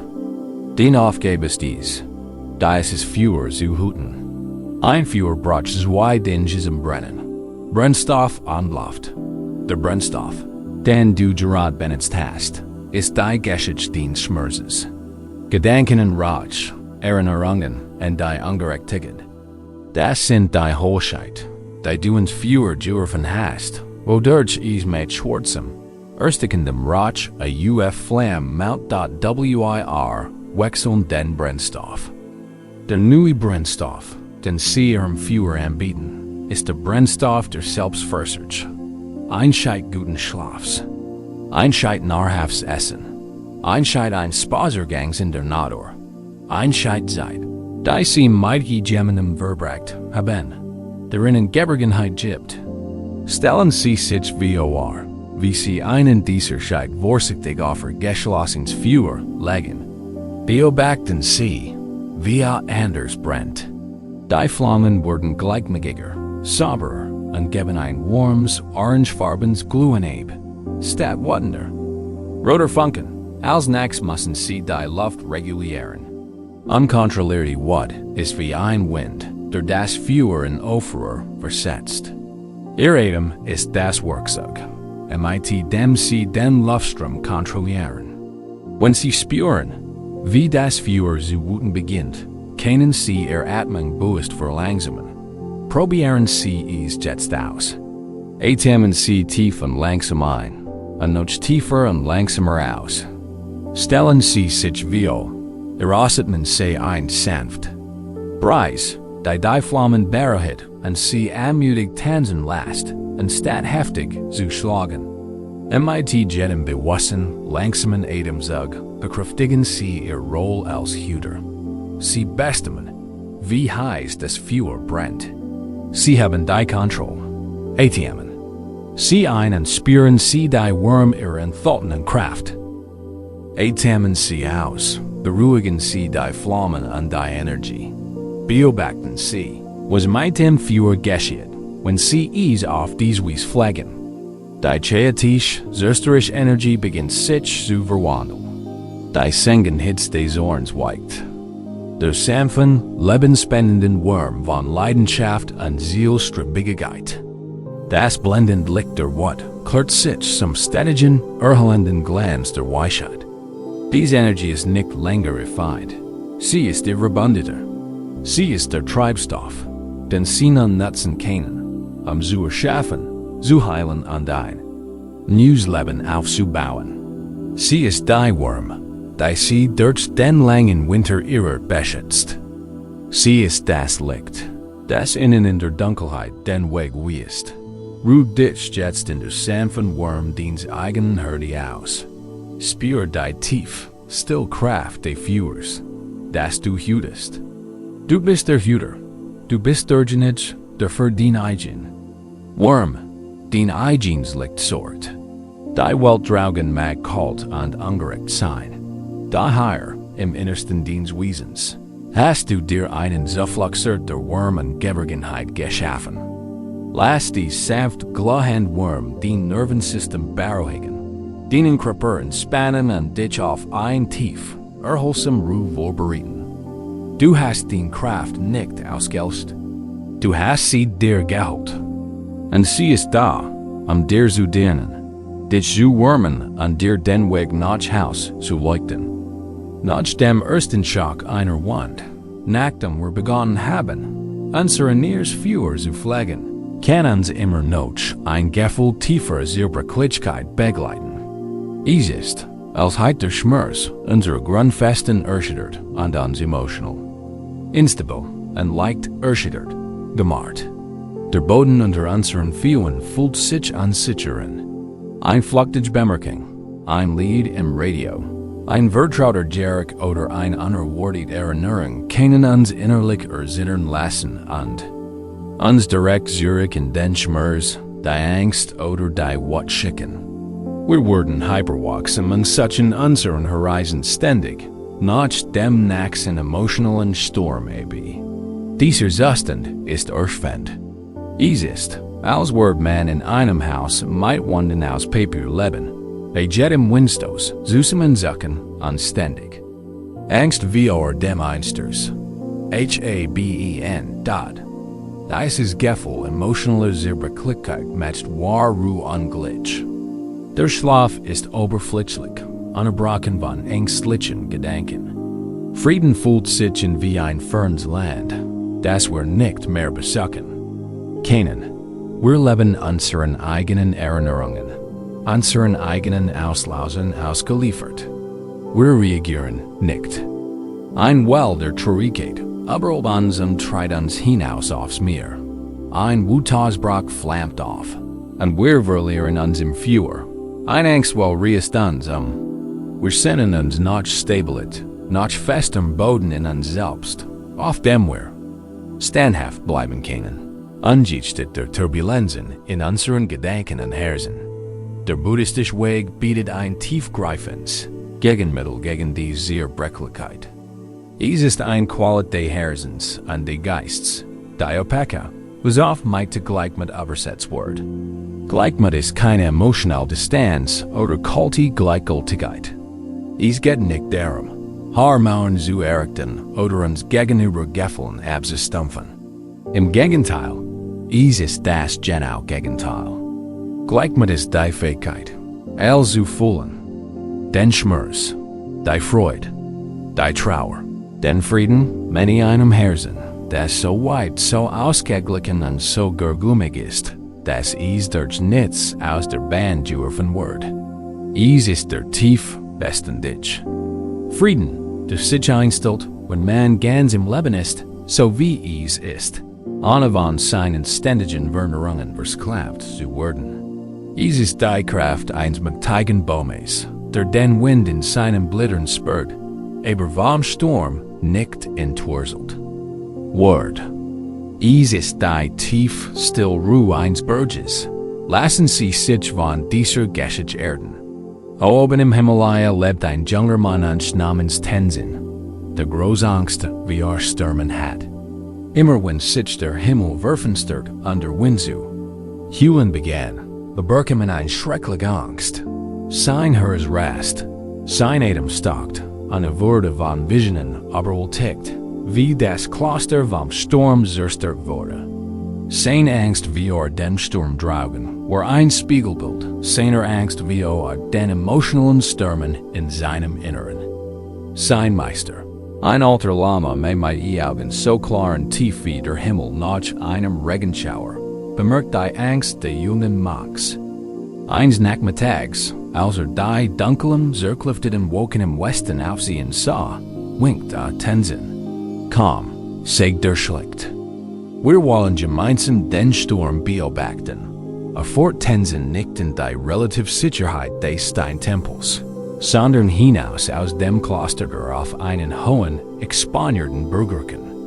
Wir erinnern, die Gas im Landschaft dominierend erhab. Sich der majestätisch, schneebeckgipfelte Kailash. Obwohl gültig jurelt an Vulkanen still. 10% strahlt absolut, unerschütterlich Festigkeit aus. Setzt dich, weist der Meisterin an die Tat auf einen flachen Felsen. Und schau auf den Berg. Tenzin sah da, sein Körper zittert bereits, als die ersten kalten Windböen in Umwetten und den Duft von Regen mit sich trugen. A beobachte den Berg, als der Sturm seinen Angriff begann. Der Wind, der Tensen so heftig und persönlich vorkam, heulte und kreischt, als an de Bergwan voreffekt. Da der Berg sich nicht. Leistet dem Wind keinen Widerstand. Ließen einfach vorbeisehen. Der Himmel fniet sich, und ein sintflutartiger Regen, durchsit und mit scharfen Hagelkörnern, begann zu fallen. Der Regen peitscht gegen die felsigen Hänge des Berges und ergoss sich in gultigen Wassermassen darüber. Tensen kauert sich zusammen, sich wie der Flut zu schützen. Da der Berg blieb einfach stehen und nahm den Regen auf, ließ ihn aber seine Oberfläche spalten und in die Teiler fließen. Schreckte wieder wie ein Ass, noch wie kalt zurück. Dann kam der Blitz. Scarf Speer aus Grellum, folgte regendem Licht, zuckten aber den Himmel und trafen die umliegenden Gipfel mit Ohren bedbendem Donnergrollen, das Tensen bis ins Mark. Schittert. Zuckt bei jedem Blitz zusammen, sein Herr schlug ihm bis zum Hals. Da der Jultige Berg blieb. Trug die Blitz wie vergangliche Julen. Der Donnerhalt van seiner stillen Steinwan weiter. War rennt de gesamten, gultwitting Schauspiels am Wissend, ließ sich jedig nicht daven beunruhigen. Sein Kern blieb still, fest und friedlich. Zuckt nicht, dat der Sturm tat aber ein Stund lang. Am Rennissen existiert der Berg einfach. Kämpfte nicht gegen den Sturm und ertrigen nicht in angespanntem Widerstand. Ließ den Sturm einfach selbst sein, wenn der unerschütterlich selbst blieb. Endlich war der Sturm vorüber. Der Wind ließ nach, der Regen hört auf, und die Sonne brach durch die Wolken und taucht die gesamte Landschaft hinein. Clairs Strahlenslicht. Die nassen Felsen des Berges glitzerten, und der Schnee auf seinem Gipfel schien noch heller zu leuchten. Der Sturm hatte nichts anhaben können. Schien ihn sogar gereinigt zu haben. Der Meister legt Tensen eine Hand auf die Schulter. Siehst du, sagt er mit warmer Stimme. Der Sturm ist wie den Gedanken an Gefühl. Den Wut, den Angst, den Trauer. Sie sind real. Sie sind nicht, aber sie sind nur Wetter.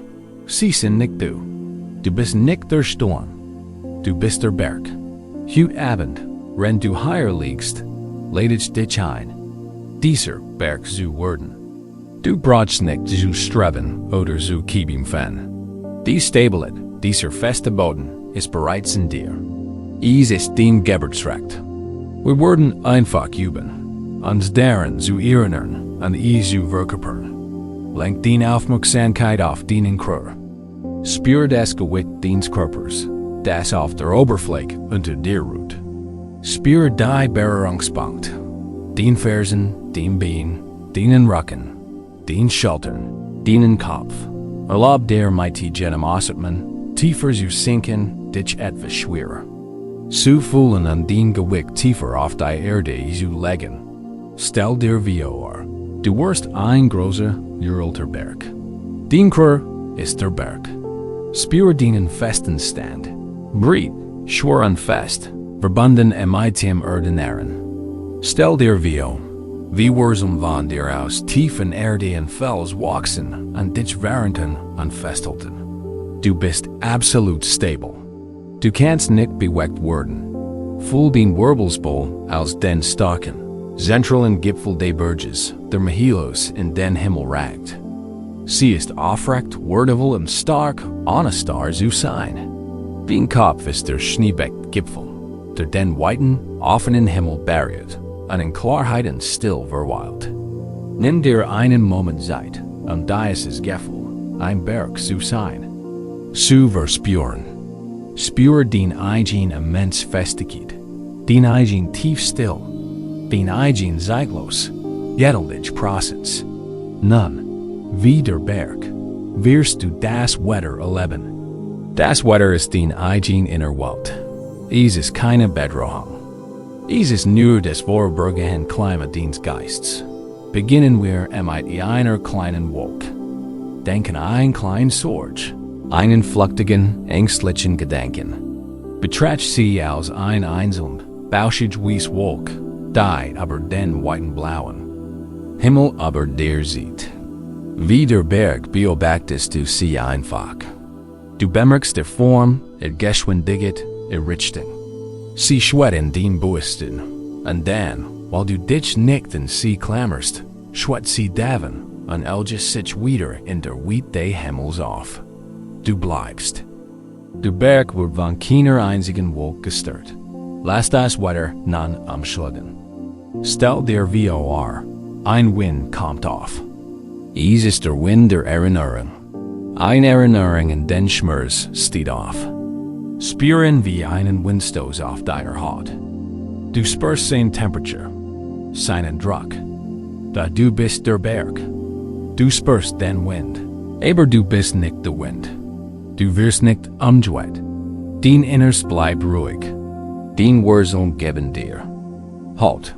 Lass den Wind der Erinnerung einfach dich herumwehen.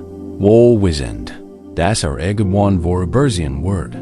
Atmen sie ein und spüren sie ihr eigen feste Maß. Atmen sie aus lassen, sie den Wind der Erinnerung vorbei wehen. Das Wetter schlägt wieder ein kalter, stetiger Regen setzt ein. Es ist der Regen der Traurigkeit, der Trauer. Lassen Sie.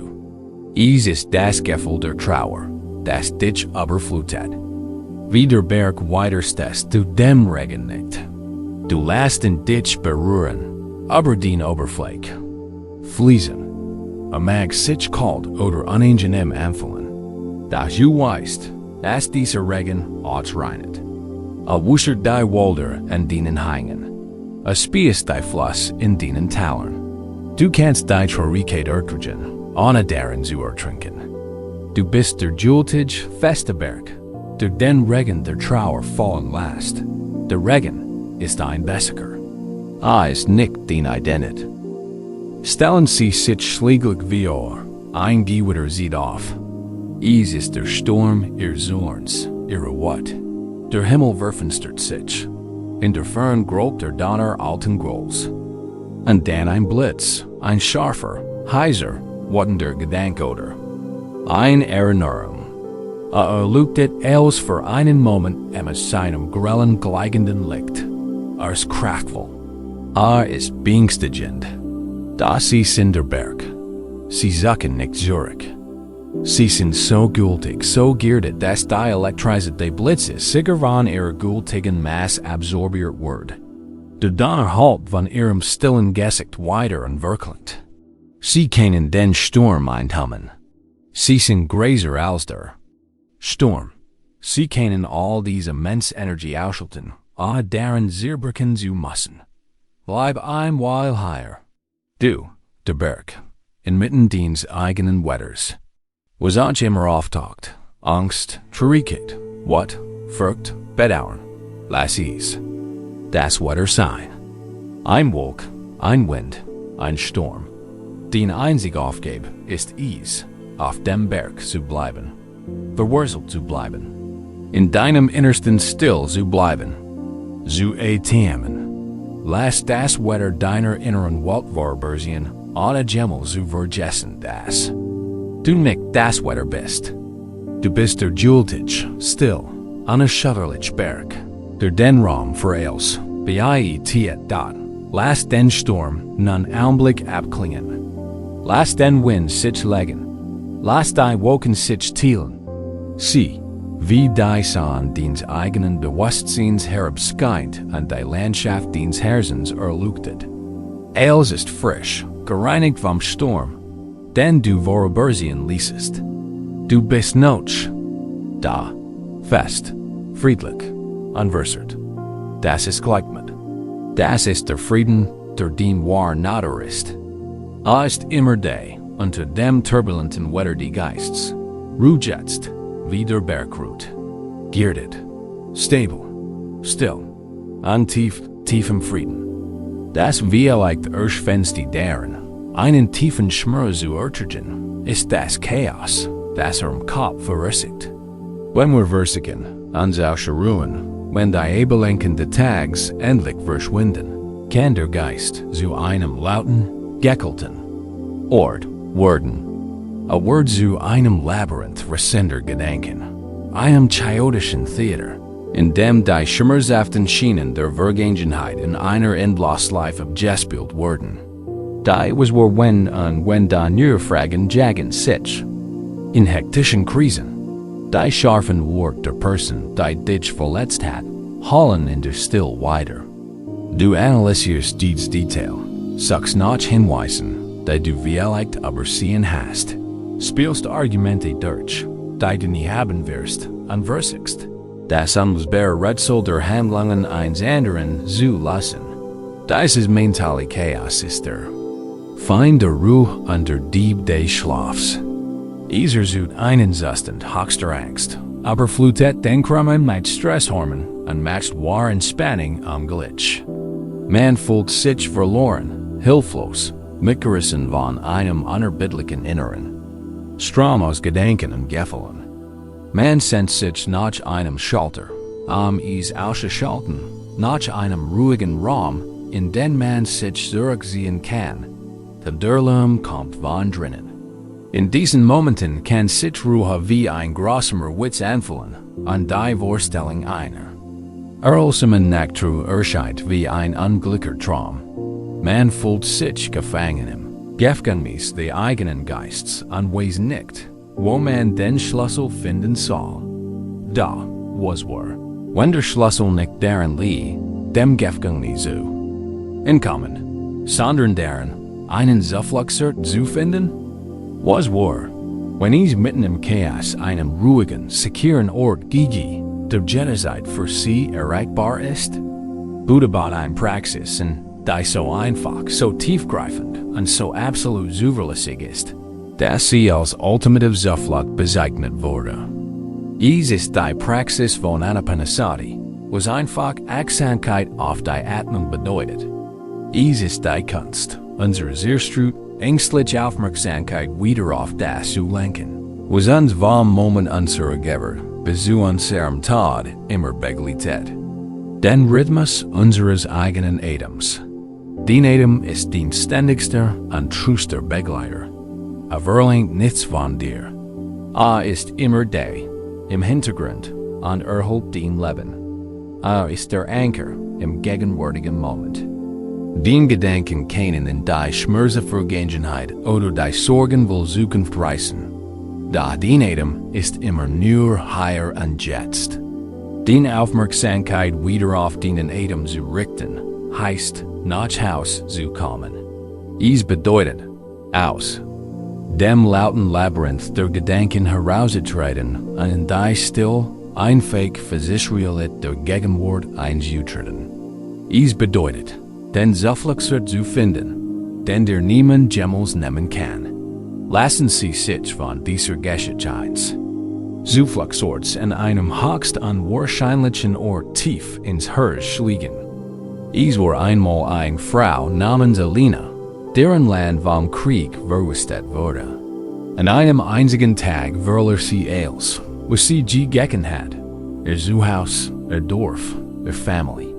Sie musste meiten nichts als den Kleidern auf dem Leib an einem in 1000 Stück zerbrochenen Herzen fliehen. Sie wurde zur Geflüchteten, zu einem Geist, der durch ein Welt trieb, die sich nicht mehr wie Heimat anfühlte. Ihr Tage waren erfüllt von Angst und Unruhigkeit, und ihr Nacht wurden vom unerfreulichen Sturm ihrer Trauer und ihres Traumas gequält. Sie wanderten mit die Legionen anderer verlorener Seelen aus staubigen Stragen, deren kollektive Trauer sie wie ein greifbarer Wolk umgab. Sie schliefen überfüllten lauten Lagern, wo das Weinen ein ständiges Wiegenlied der Verzweiflung war.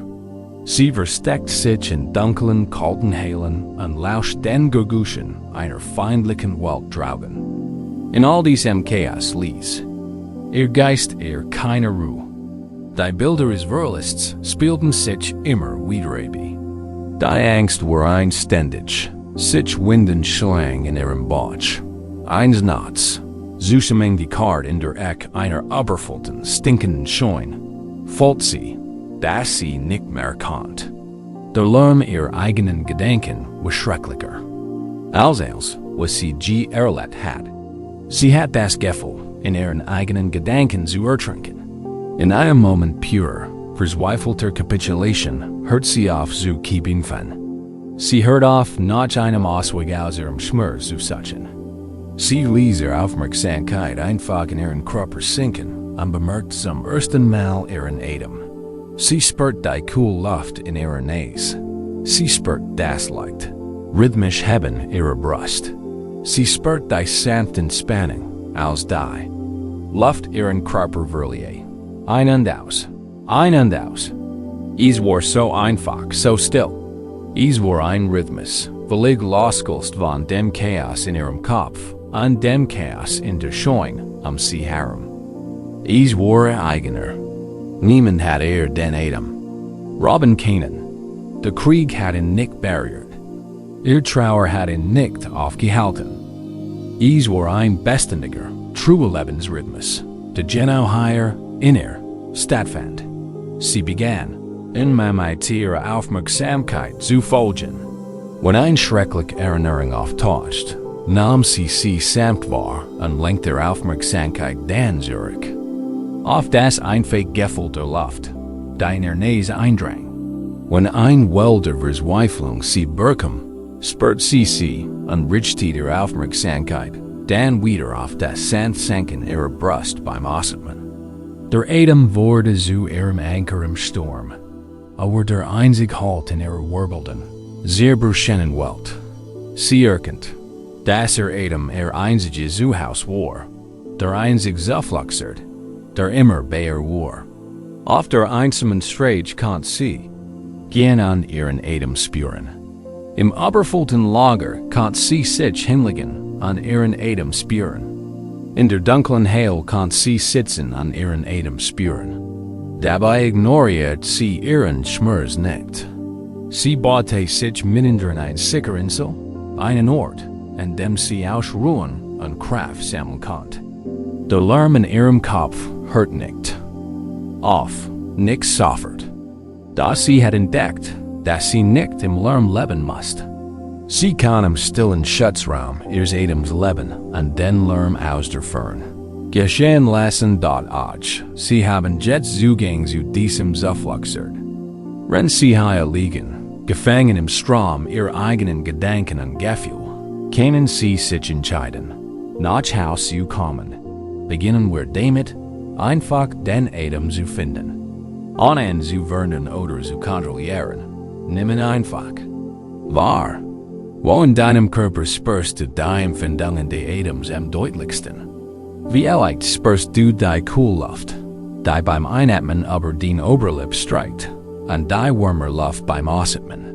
Wie leicht kannst du die Aufmerksamkeit direkt auf die Nasenspitze richten und dort einfach die subtilen Empfindungen spüren?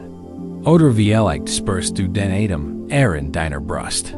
Ein sanftes Ausdehnen beim Einatmen und ein sanftes Entweichen beim Ausatmen. Oder wie leicht spürst du tief in deinem Bauch ein langsames, sanftes Heben und Senken. Es gibt keinen richtigen oder falschen Ort. Einfach einen Punkt und lass die Aufmerksamkeit dort ruhen. So sanft wie ein Schmetterling, der auf einer Blume landet. Die einzige Aufgabe in diesem Moment ist dies: die einfach körperliche Empfindung eines einzigen Atemzugs zu spüren. Spür den Beginn des Einatmens, sein Mit und sein Ende. Und dann spür den Beginn des Ausatmens, sein Mit und sein Ende. Das ist alles. Stellen wir unseren Atem als sanft rhythmisch Flug vor. Mit jedem Einatmen strömt ein klar, ruhig, friedlich Well aus einem großen, stillen Ozean in ihr Ufer. Sie bringt ein ruhig, heilend Energie mit sich. Spüren Sie, wie die sanft Well ihres Einatmens sie überflutet. Und stell dir mit jedem Ausatmen vor, wie die Flut zurückgeht und sich vom Ufer zurückzieht. Und dabei nimmt sie den Schock mit. Sie olges sanft die Verspannungen aus den Muskeln. Sie tritt den Lärm aus deinem Kopf. Sie reinet die Kust den Signs. Lass uns hier bei dieser Flut aus, RUHEN, da beim Einatmen bekommt sie ein Klär. Stillwell die FRIEDNs, da beim Ausatmen geht die Flut zurück und tritt den Aufruhr an den Kampf fort. Den Gedanken schweifen ab. Das Lied in der Natur des Geistes. So ist dies noch einmal. Ein Gedank taucht auf, ein Erinnerung blitzt auf, ein ängstliches Gefühl steht auf. Sobald du merkst, dass den Gedanken abgeschweift sind, hast du nicht versagt. Du bist gerade aufgewacht. Das ist ein Moment des Sieges. Sei in diesem Moment des Aufwachens ganz nachsichtig mit dir selbst. Du brauchst nichts zu urteilen. Nimm einfach zur Kenntnis, wohin den Gedanken geändert sind. Gedanken. Und lenk den Aufmerksamkeit dann sanft und behutsam zurück zur Flut. Zurück zum einfachen, körperlichen Gefühl der ein- und ausströmenden Atems. Da ist es. Zurückkehren ist die Übung. Es ist die wesentlich Bügen, Frieden zu finden. Es geht nicht darum, einen vollkommen leeren Geist zu haben. Es geht darum, sanft und wiederholt in den Heiligtum zurückzukehren. Tausendmal again den Gedanken abschweifen, und tausendmal wirst du sie sanft zurückfahren. Bleiben wir jetzt bei der Flut. Beim Einatmen kommt ein Well der Ruhe, da beim Ausatmen wird die Spannung mitgenommen. Spür, wie der Atem sich. Selbst damit. Du brauchst nichts zu tun. Du wirst mit. Du kannst die Kontrolle loslassen. Du kannst deinen Körper von diesem sanften, asinischen Rhythmus tragen lassen. Wenn ein schmerzhafter Gedanke besonders laut ist, stell dir vor, du wurdest ihn auf ein kleines Blatt legen und den von der zurückkehrenden Flut des Ausatmens ins Meer tragen lassen. Du musst nicht dagegen ankämpfen. Du musst ihn nicht analysieren. Lass ihn einfach von der Flut wegtragen. Vielleicht kommt ein anderer Gedanke. Leg ihn auf ein anderes Blatt. Lass ihn euch von der Flut wegtragen. Atmen. Sie ein. Frieden macht sich breit. Atmen Sie aus. Der Lärm verflüchtigt sich. Spüren Sie, wie Ihr Körper schwer und entspannter wird. Spüren Sie, wie Ihr Geist ruhiger und gelassener wird. Der Raum zwischen den Gedanken beginnt sich zu weiten. Ruhen Sie in diesem Raum. Ruhen Sie im ruhigen Rhythmus der Gezeiten. Da ist der Zufluchtsort. Wir schauen immer higher und hat auf Sie Dualität. Ist sicherer als jede Festung, stiller als jeder abgeschnittene Tempel. Ist der einfach heilige Rhythmus Ihres eigenen Lebens, der Sie admit da im Moment gibt, ist nichts zu wissen. Es gibt niemanden, dem du vergeben musst. Es gibt nichts, was du verstehen musst. Alles, was du tun musst, ist, hier im Euphrodien Seins zu ruhen und dich von der sanften Flut des Atems überfluten zu lassen. Dich zu reinigen und dich Mehilos in den ruhigen, stillen, tiefen Ozean der erholsamen. Schlaf zu tragen, folgt weiterhin der Flut. Hinein und hinaus, lass dich jetzt von ertragen. Lass els, lass. Es gibt eine Schmerz, der jenseits von Wut und Trauer liegt. Es ist der still, feste Glaub, wir sehen für immer zerbrochen. Wenn Vertrauen zerstört, unser Herz werden Wort, kann es sich anfühlen, als sei etwas in uns unwiderruflich zerbrochen. Wir beginnen, uns als bestätigt zu betrachten, als eins perfektes Gefgas non fehlerhaft und nicht mehr ganz vollständig ist. Aus tiefer Scham versuchen wir, diesen inneren Bruch wie der Welt und sogar wie uns selbst zu verbringen. Wir fürchten, dass jeder, der so genau hinsieht, die Brooklyn erkennt, die Stelle, und der wir auseinander gebrochen sind. Dieser Glaube, zerbrochen zu sein, kann zu unserer neuen Identität werden. Wir gehen durch die Welt und fühlen uns zerbrechlich, glauben, unser besten TH liegen hinter uns in die Ganzheit. Die wir einst kannten, ist für immer verloren. Die ist es. Gefühl, dauerhaft gebrochen zu sein, ist einsast in der Einsamkeit und Verzweiflung. Wir verhalten uns vorsichtig, aus Angst, dass die plötzliche Bügung oder neue Besichung den Riss völlig zerstören kennt. Wir sind die ganz und ungebrochen Wirken und spüren ein Gefühl tiefer Trennung. Wir sind die Fehlerhaften, die Beschädigten, diejenigen, die nicht unversert überlebt haben. Und so geben wir uns MIT an Leben von gerendem Wort. Zufrieden, einem Leben im Schatten unserer eigenen wahrgenommenen Zerbrochenheit.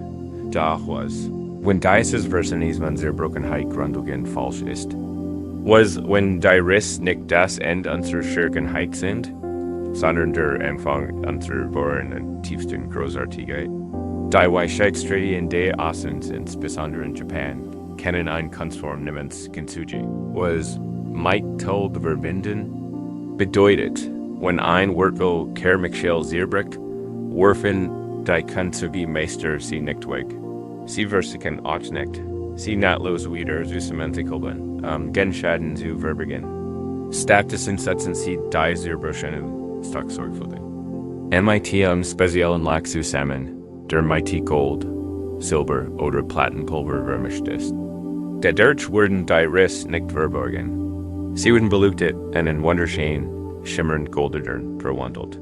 Die einst Zierbrochen Shell word wordfuller, schöner und weiter sanftschweiger, als wir dem Zierbrechen. Die Geschichte Zierbrechen wird zu einem feierlichen Teil ihrer neuen Identität. Dies ist nicht nur ein physische Kunstform. Es ist ein tief spirituelle Lehre. Sie lehrt, dass unsere Gebrochenen stellen, wenn sie mit liebevoller, goldener Aufmerksamkeit gepflegt werden. Zu unserer großen Stärken kell unsere Authentischkeit werden können. Lassen Sie sich von dieser Geschichte einer anlichen Weisheit irren. In einem Kloster in einem Tal, das für 10 tief still beacon ist, bewahrten die Mönche einen einzigen heiligen Gegenstand in ihrer Meditation. Es war ein großes Klangschell aus reinem klaren Kristall. Es hieß, wenn man die Schell anschaut, sehr klang so rein und boltend, dass den Geist augenblicklich zur Ruhe bringen und das Herz öffnen kann. Ihr Ton war der Klang, der Ganzheit selbst, ein vollkommener, unerschütterlicher Ton des Friedens, der durch das ganz Tal halt.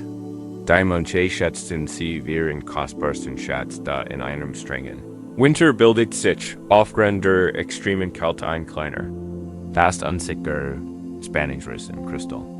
Als der Mensch der den Morgenruf öffnen lassen sollt, sanft auf die Schell schlug, klang der Klang mistend, flatsch und schmerzhaft im Ohr, das perfekt resonantes Summen wird verschwunden und durch ein trauriges, schrilles Summen ersetzt worden. Der Reinklang der Ganzheit war sie Arbiara, sie in da ein weil der Verzweiflung erfasst die Gemeinschaft. Die Mönche versammelten sich die Schell, ihr Gesichter von Trauer gezeichnet. Sie sahen den winzigen Riss als Katastrophe, als Zeichen des Verfalls und des Verlusts. Sie ist ruiniert, flüstert einer. Und ihr perfekter Klang ist für immer verloren. Ein anderer Schlagviol, die Schell zu verstecken, damit sich niemand durch ihren Bruch beleidigt fühlt. Sie betrachteten den Riss als kalter Scham, als einen Nackel, der den heiligen Zweck der Schell zerstört hat.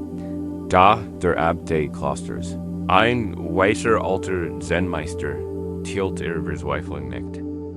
Betrachtet den feinen, edenförmigen Riss im Kristall MIT einem Ausdruck tiefer Contemplation, nicht Trauer. Sanft vor MIT dem Finger über die Brücke und erstet ihren Verlauf. Das Lied der Schell ist noch nicht zu Ende. Sagt der MIT ruhiger, klarer Stimme. Sie wartet lediglich auf eine neue Art der Heilung. Ein neues Lied singen, so kennen, die anderen manche waren verbluft. Der Abt Weisien, im das kleinst Geschehen MIT Diamantstaub zu bringen. Gast dem Kloster vor Jarzetten, waren. Einem Pilger Geschenk worden ein Geschenk. Desens Wexi, bis jetzt nicht Burstanden hatten.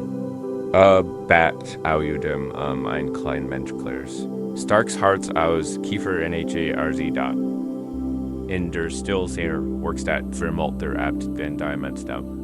Sorgfältig. Und geduldig. Zu einem notschweren, schimmernden Pulver. Anschließend Mr. Diesen. Strahlenden Staub in das Klärharz und Schaff so einpest, die das Licht tausender Stirn zu enthalten schien.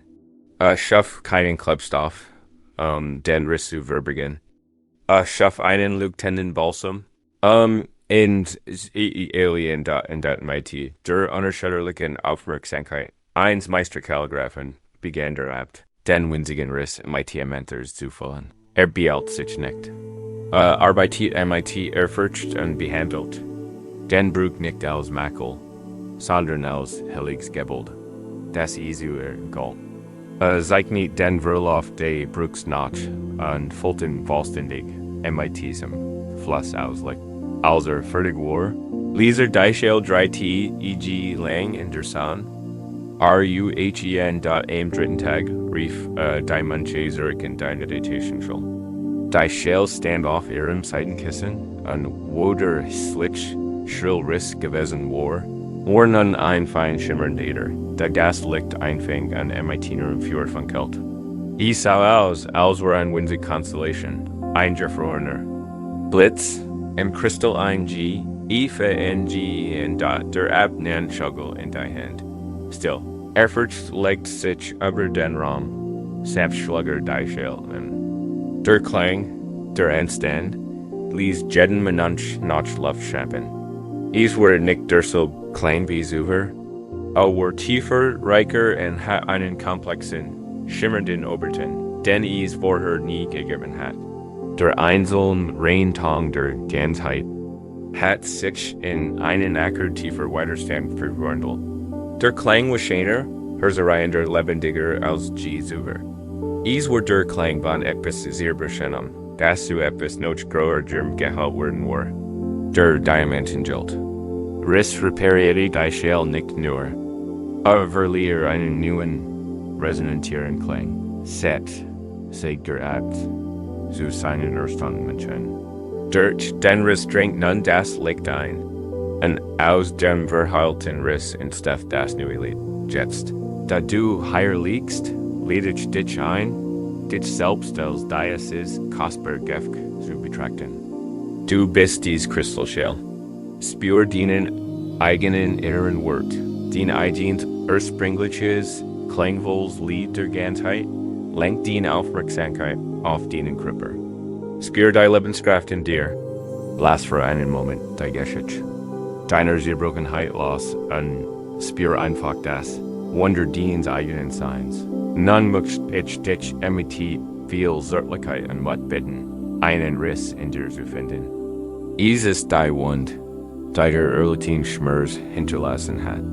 Sie in dir vor deinem geistigen Augen. Vielleicht ist ein schmaler Strich durch den Herz. Vielleicht ein scharfer Bruch in deinem Sicherheitsvoll oder deiner Fähigkeit. Zu vertrauen, verteilen nicht, wünschen dir nicht weg. So wie der Abt dies tat, sanft und liebevoll, spür seinen Weg im Bewusstsein. Erkennt Existenzen. Erkennt den Schmerz, deren wir sagt hat. Dieser Riss ist Thiel, deiner G ist CA, ICT, Nun beginnen wir MIT der Heiligen Kannst, Heilens. Wir mischen Gast Lieutenant Herz, in der stillen Werkstatt dient Herzens, Bierinich die Zuteten. Tamelsers dient Selbstmittel. Stell dir, als warms, flüssiges Goldgerler. Huge den dien Widerstandskraft hinzu. All die Stärk, die du gesehen hast. All die Mail, in denen du wieder aufgestanden bist, als du niedergeschlagen wurdest. Stell dir das als feins, silbriges Pulver huge nun den stab der Weisheit hinzu. Die du aus dieser schmerzhaften Erfahrung juinen hast, was hat sie dich über dich selbst gelehrt. Aber das Leben, zermehol dies Weisheit zu feinem, funkeldem Stab. Dies ist der heilig Mischung. Ein leuchtender Balsam aus Mitgefühl. Widerstand gegen Weisheit. Ist Diamanthers. Beginnen Sie nun Titirem, Augi, en Ihrem Edom, den Riss zu fühlen. ATMen Sie langsam und tief ein und stellen Sie sich beim Erholsamen. Biel, wie Sie einen Tropfen dieser rücktenden Paste in einen Teil der Risses gegen. Biel backten Sie, wie Sie den winzigen Raum füllt und nicht nur versiegelt, sondern von innen heraus erleuchtet. ATMen Sie noch einmal ein beim Erholsamen. Geben Sie einen weiteren Tropfen hinzu. Dies ist langsam, sorgfältig und heilige Arbeit. Es gibt keine Eil. Sie pflegen den verletzlichsten Teil. Selbst mighty, den wortvollsten Materialien eigenen Geist. Spüren Sie die Wurm der goldenen Mitgefühls. Das in die alte One sickert. Spüren Sie die Kraft der silbernen Widerstandskraft. Die fragilen Kanten stärkt. Spüren Sie das Funkelblick der Diamanten Weisheit. Das die Dunkelheit der Traumas in ein Kell inneren Lichts verwandelt. Parmiti Dynamitum fort. Mein ein fast den heilend Absicht. Maus und trägt den leuchtenden Balsam liebevoll auf den Riss auf. Tropfen für Tropfen, Adamsag für Adamsag.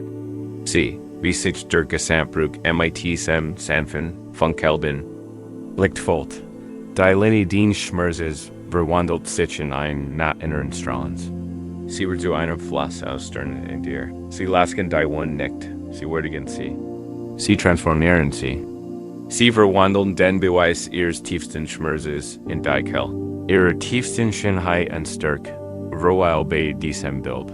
Sie dich selbst. Das wunderschöne Kristallgifts, wiedergans, nicht mehr so wie vorher. Du bist schöner. Die schimmernd diamantits Linie, die dich stürchiert. Erzgold die Geschütz diens Mutes. Sie sucht von deiner Fähigkeit zu heilen. Sie ist die Signatur, diens einziger Origin und kraftvollen Geistes. Hör jetzt du. Hör das neue Lied? Diens eigenen Wesens. Es ist jetzt tiefer, reicher. Es enthält die hohen Tien deiner Freude, aber auch die tiefen Tien diens Kummers.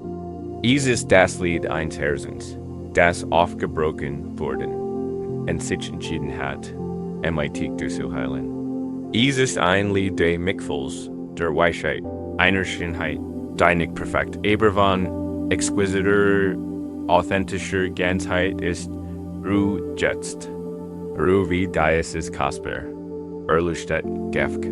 Du bist kein beschädigtes Gott, du bist ein Meisterwerk der Heilung. Den Riss sind keine Makel, die man verstecken muss.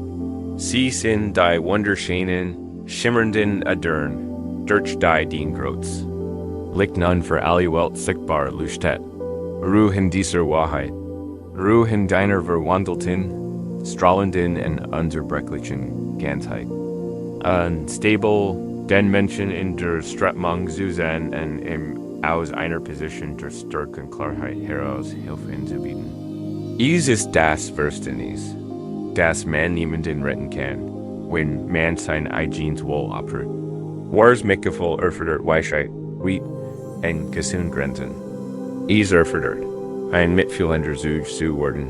Keine Abhängiges Opfer. Lassen Sie Geistesbild, eins großen Bodhisattva, eins erleuchteten Wesens, das sich dem Wohl aller verschrieben hat, in der Bewusstsein dringen. Stellen Sie sich, Biolao, dieser Bodhisattva geht insist auf einen großen, reißenden Fluss. Dieser Fluss ist nicht mighty, klarem Wasser gefüllt. Ist ein Strom aus Schlamm, schroffen Felsen, abgebrochenen Gesten an menschlichem Leid.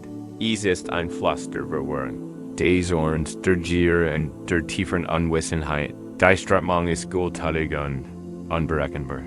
In diesem Fluss sein bedeutet, sendig hin und her dürfen, verletzt und desorientiert zu sein. Der Bodhisattva sieht uns Leid Wesen, die von diesem Fluss mitgerissen wurden. Sie strampeln, schreien, keeping fen manchmal, soger miteinander. Brennt sie von der Mcteigen Streitmung ihres eigenen Karmas und Leidens flussabwärts getrieben werden? Jetzt ist das Herz des Bodhisattvas von unermesslichem und grenzenlosem Mitgefühl. Für jeden Einzelnen erfüllt. Der Wunsch zu helfen ist GBERW. Doch der Bodhisattva springt nicht in den Fluss. Wurde es tun? Wurde sofort wieder von derselben Strömung erfasst, vom schlammigen Wasser geblendet und von denselben scharfen Steinen verletzt worden. Durch den Sprung wird der Bodhisattva nur zu einem weiteren Kämpfenden Wesen.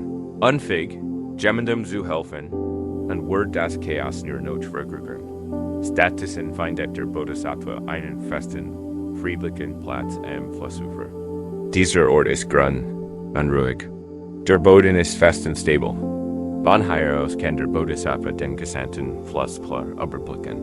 Sein Strömungen, sein Gefahren und die Wesen, die in ihr Überleben kämpfen. Und von diesem Ort der Sicherheit und Klarheit aus beginnt die wahre Arbeit gehen. Mitgefühls. Die Gegenwart der Bodhisattva wird zum Lugpur. Das ruhig, unerschütterlich Licht seines Wesens bietet den Menschen im Fluss einen Orientierungspunkt. Es vermittelt Stillschweigen. Es gibt einen anderen Weg. Es gibt festen Boden. Frieden ist möglich. Vom Ufer aus kennt der Bodhisattva jemandem einen stablen Ast zum Festhalten hinhalten. Klar und Weißingen zum Überwinden einer Gefährlichen.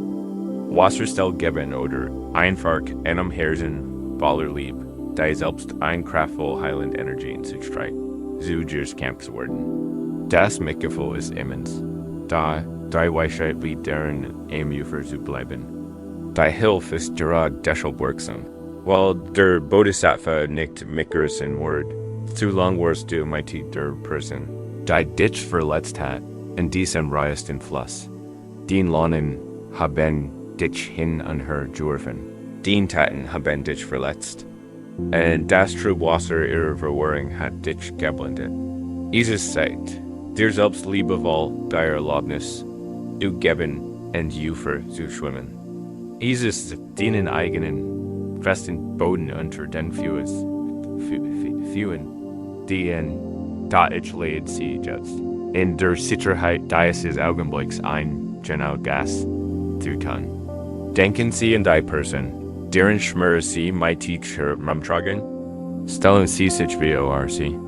Leiten in Ihrem eigenen reichsten, turbulenten Fluss sind Sie das Chaos.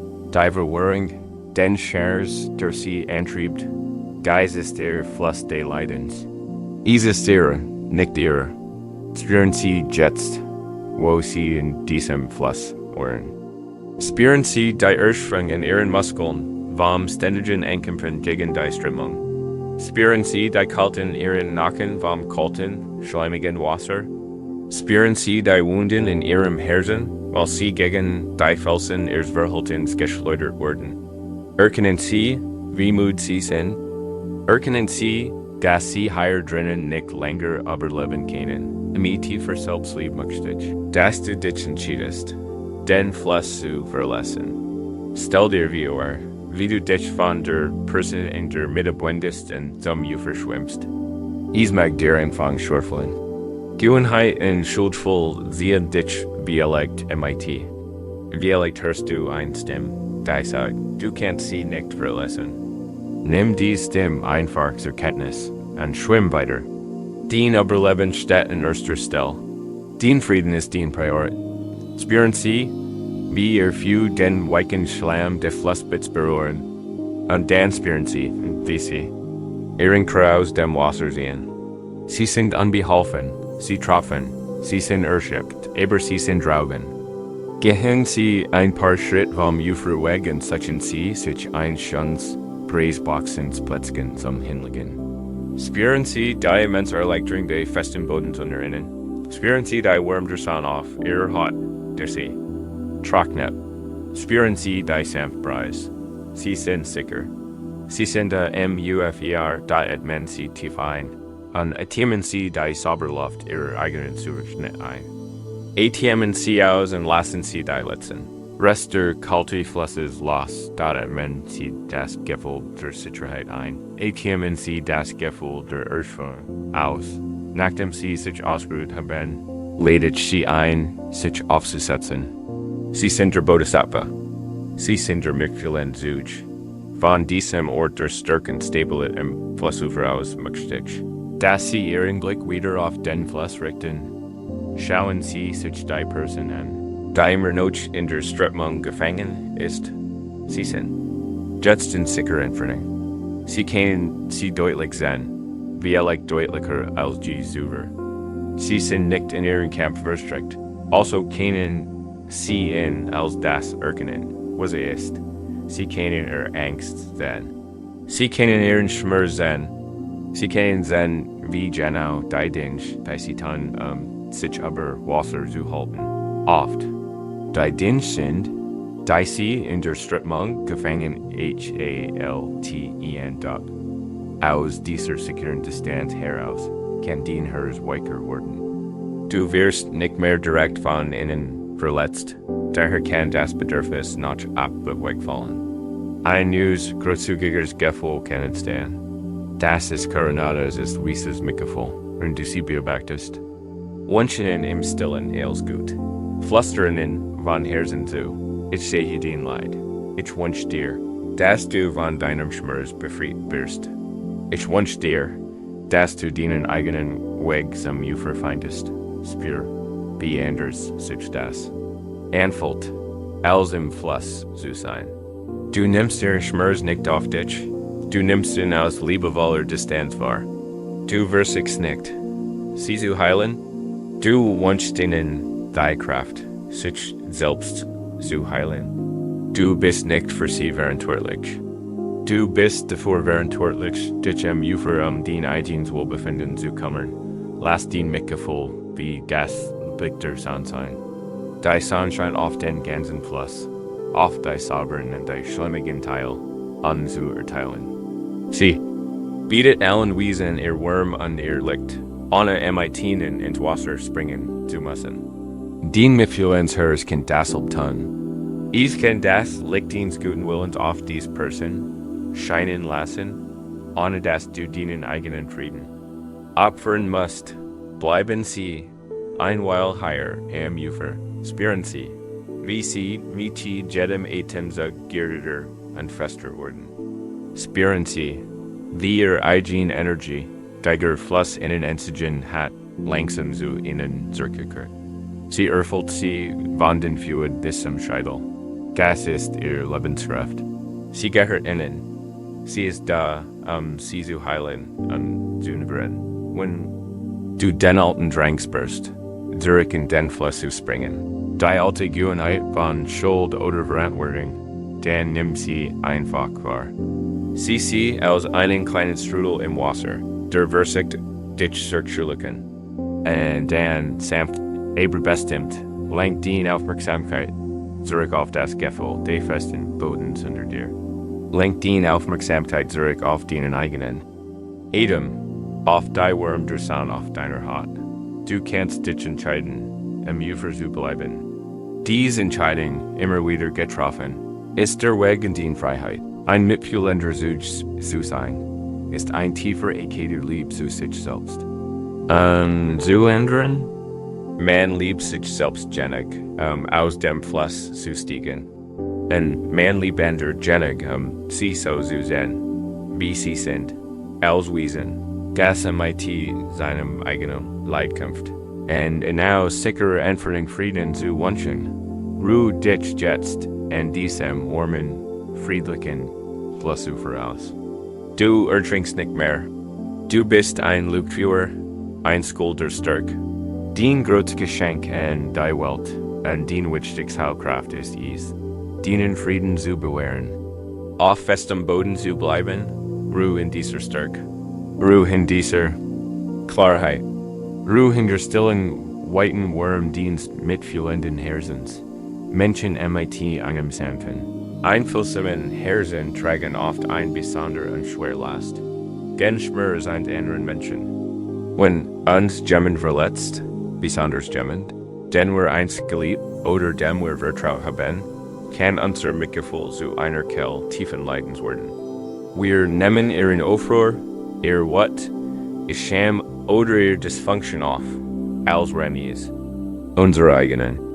Wir spüren ein tief, oft unbewusst Verantwortung, sie zu verstehen, sie zu heilen oder das innere Chaos, das sie zu im Handeln veranlasst hat, irgendwie zu lassen. Dies ist ein Schmerzift und Erschöpfen verstricken.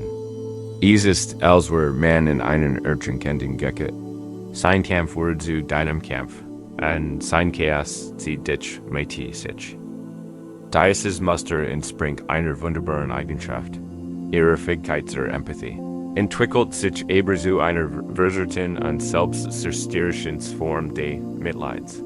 Sie entschuldigen ihr Verhalten und sagen sich, sie sind einfach kaputt oder sie wissen es nicht besser.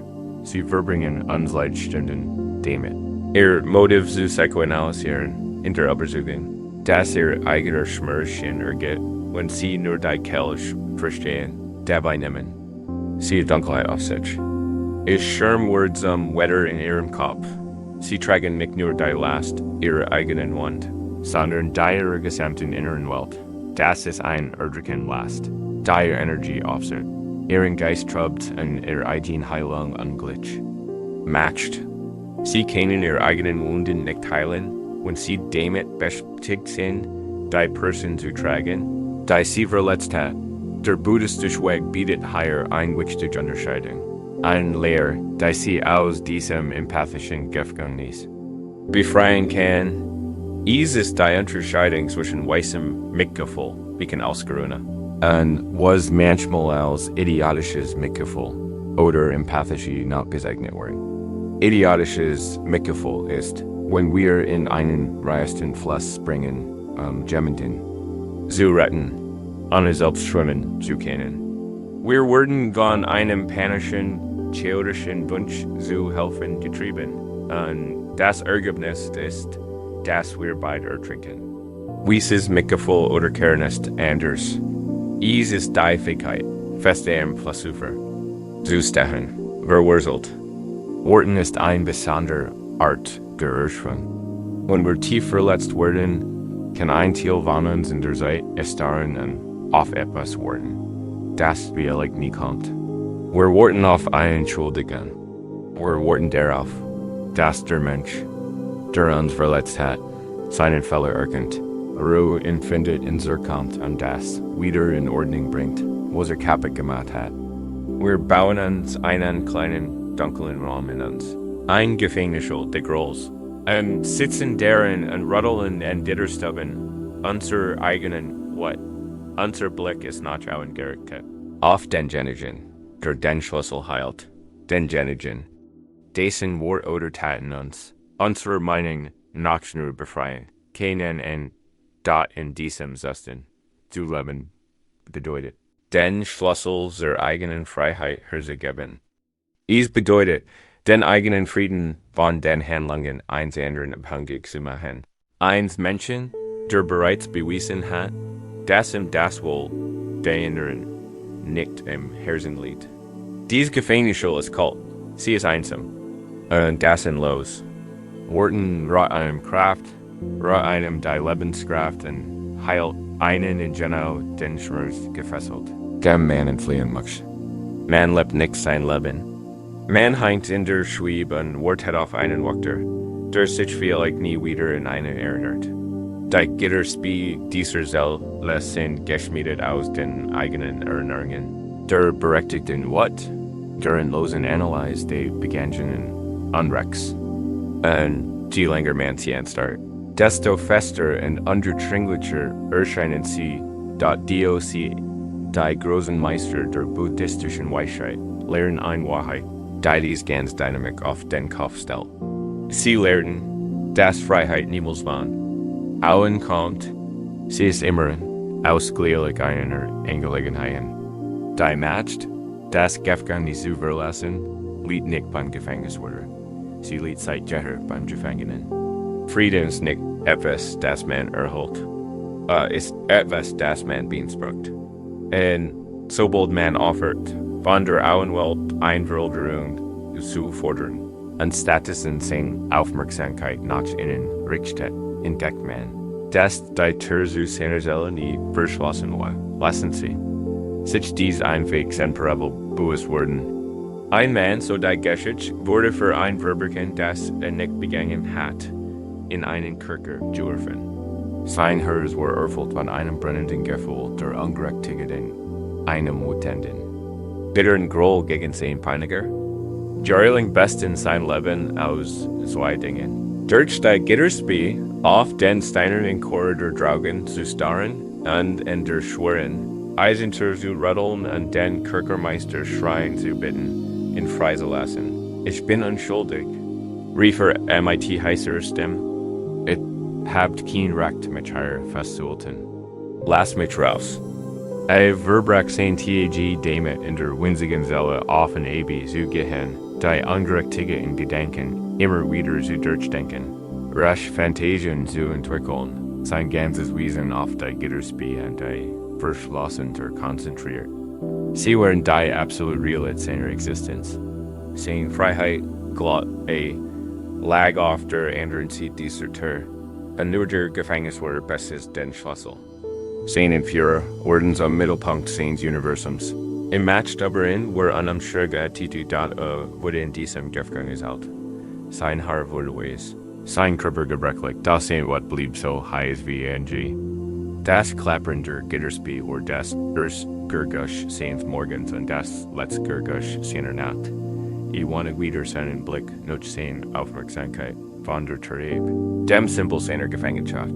Eins Abends, nach Jahrzehnten. Dies Vergeblicken Camps. Berkeman ein tief erschwing. Sein Hals schmerzt, seine Armee schmerzt und sein Geist war williger schritt. Zum ersten Mal gab auf. Hört auf zu schreien. Hört auf, und dann Gitterstubben zu. Ruddeln. Besieht sagt gegen die schwere Holster, die sein Leben lang verfolgt hat. An all sein Mutterkörper sie beruht. Schwang die Termiti einem Lesen näheren sanft nach innen, gab den Blick auf die dunkel, leere Seele frei. Sie war nie verschlossen gewesen. Nicht ein einziges Mal in all den Jahrzehnten. Der Mechanismus war so konstruiert, dass sich nur nach innen verniet. Sein ganzes Leben lang hat in einer Tragödien, die eigentlich aufgestoßen worden sollte. Sein Wunder, nach out der Terpte der Kampf für genau das, was ihn gefangen hielt. Heider gedwan, einfach einschalten, sich umgedreht und sanft aufgestoßen, war frei gewesen. Sah schweigend da, fassungslos, während die Kolossal. Herzereiend und befreien Wahrheit seiner selbst auferlegten Gefangenschaft in Birkum, wie erlegt hast du auf den Wies in einer. An lichen Seele gelegt. Den Hers hat in seinem Schmerz in einer Tragödien, die sich nur nach innen veröffnet. Du hast von der Person, die dich verletzt hat, deinem Kerkermeister verlehnt. Das konnten dir eine Freiheit gehört, die dir nicht geben. Kann da ich lädt dich jetzt ein, die Wahrheit in deinem eigenen Christus spüren. Spür den Teil von dir, der Wortet, der sieht, der nach Erholsamem von Auen verlangt. Erken die Frustration, die Matchlosigkeit, die schier Erschwing, die Schringungen, ist okay. Du hast mit dem Wissen, das du hattest, den Besties. G-E-E-B-E-N und jetzt. Genau wie der Mann in der Geschichte. Bitte ich innezuhalten, nur für einen Moment. Hören Sie auf zu sehen. Hören Sie auf, und dann Gitterstubben, ihres Grolls, rütteln. Hören Sie auf, nach dem Gefängniswärter zu schreien, der nicht kommen wird. Lassen Sie in Gedenken ihr Arme sinken. Lassen Sie es dem verstummen. Und wenden Sie sich von den Gitterstubben ab. Wenden Aufmerksamkeit nach ihnen. Weg, Bahnen hin zu dir selbst. Spür den festen Boden deines eigenen Seins hinter dir. Spür den sanften Rhythmus deines Atems. Rennt du dich noch innen wendest, wirst du ein Ende zu bemerken. Nicht die, auf die, dual dier gestart. Hast, sondern ein, da die Gänse änder dir leg. Dies ist die Tür zu deinem eigenen Herzen. Die Tür zu deiner eigenen Freiheit Gott est ILLN sich dies der Vioer und legen sie ihr Hand darauf. Wie fühlt sie sich an? Ist sie aus warmem, glattem Holz? Ist sie alt und schwer? Spüren Sie ihr Texture, von Augen ist kein Schloss. Nur ein einfacher Griff befindet sich auf ihrer Seite. Die Kraft, sie zu öffnen, liegt und lag schon immer in ihrer Hand, atmen sie tief durch. Das kann sich wie ein einzelner Schritt anfühlen. Sie sind dabei, ein Geschichte lassen, der sie lange gelegt haben, die Geschichte ein Gefangener zu sein. Sie sind dabei, die Verantwortung für ihren eigenen Frieden zu übernehmen. Doktor, you can see nun ihrem Nachsen Atemzug, samst du. Spüren Sie, wie die Tür nachgeht.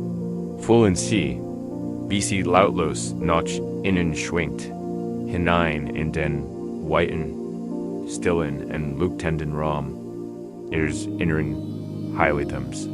Als sich die Tür öffnet, voll Samps, warmes Licht in die dunkel Zelle.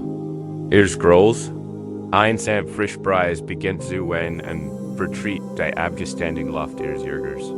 Treten sie durch die Tür, verlassen sie das Gefängnis und betreten sie das grenzenlos Reich ihres Herzens.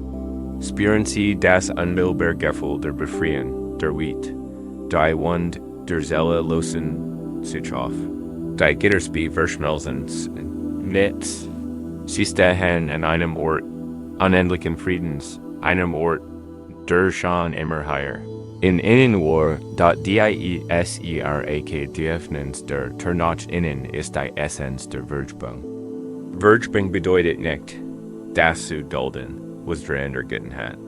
Es geht nicht darum, in aus der Verantwortung zu entlassen. Du pfeffnest die Tür nicht für ihn. Du pfeffnest sie, für du sie treffen die bewusste Entscheidung, nicht länger.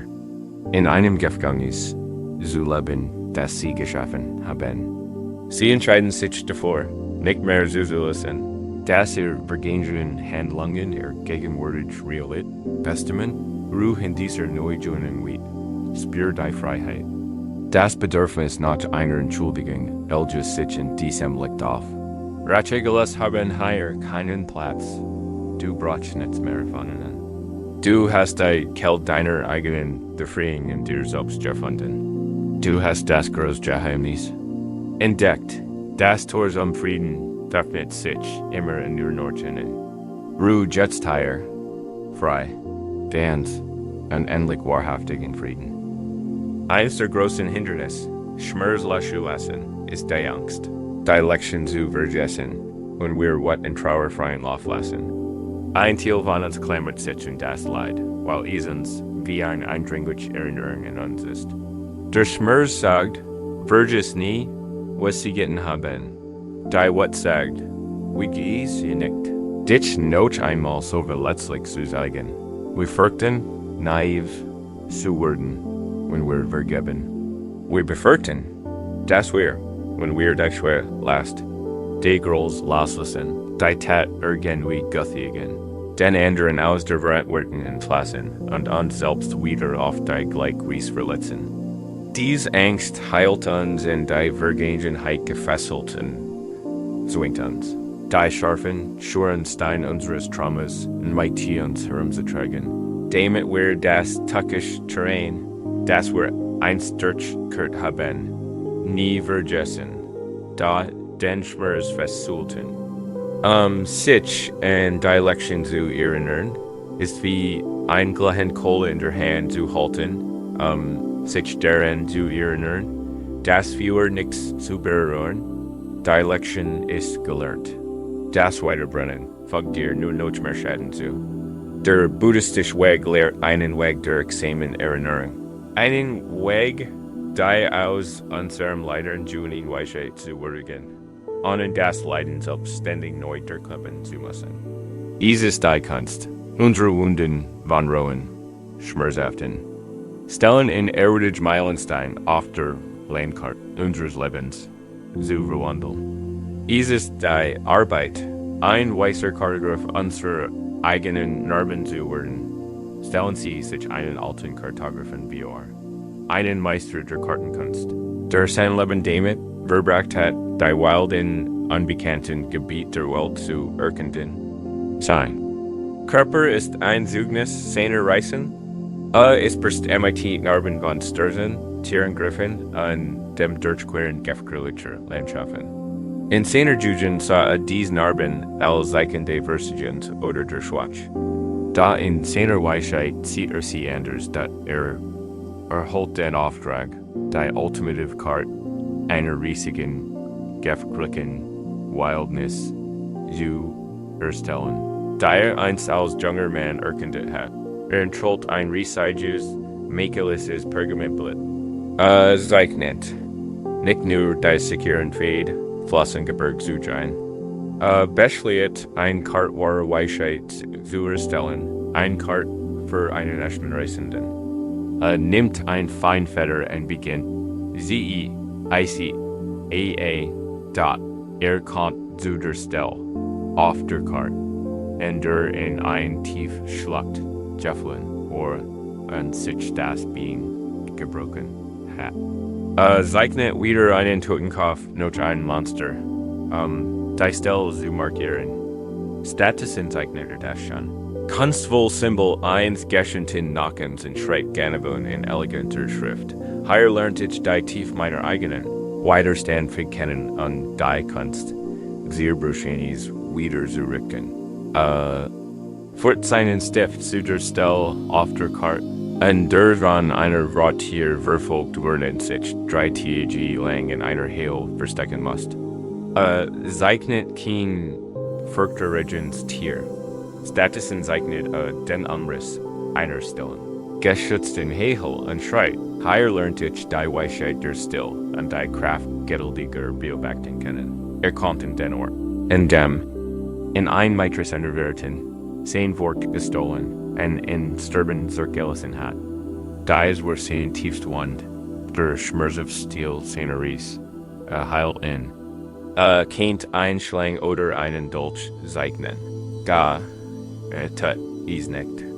Zeichnet einen einzelnen, klaren Stern, den Stern, in dem sich orientiert, allein den Weg zurück in die Sicherheit zu finden. Und dann schreit hier habe ich gelernt, dem liegt in mir, zu vertrauen. Wenn alle anderen Lichter erlschen, Match so weiter und verwandelt, Jeed Wund, Jeed not, Jeed Narben. Ein Wahrzeichen der Weisheit, ein Symbol jener Stärke. Am Ende ist die Karte keine irdischen Darstellung, eines gefährlichen Lands mehr. Sie ist ein Kunstwerk, ein tiefgründiger Wegweiser.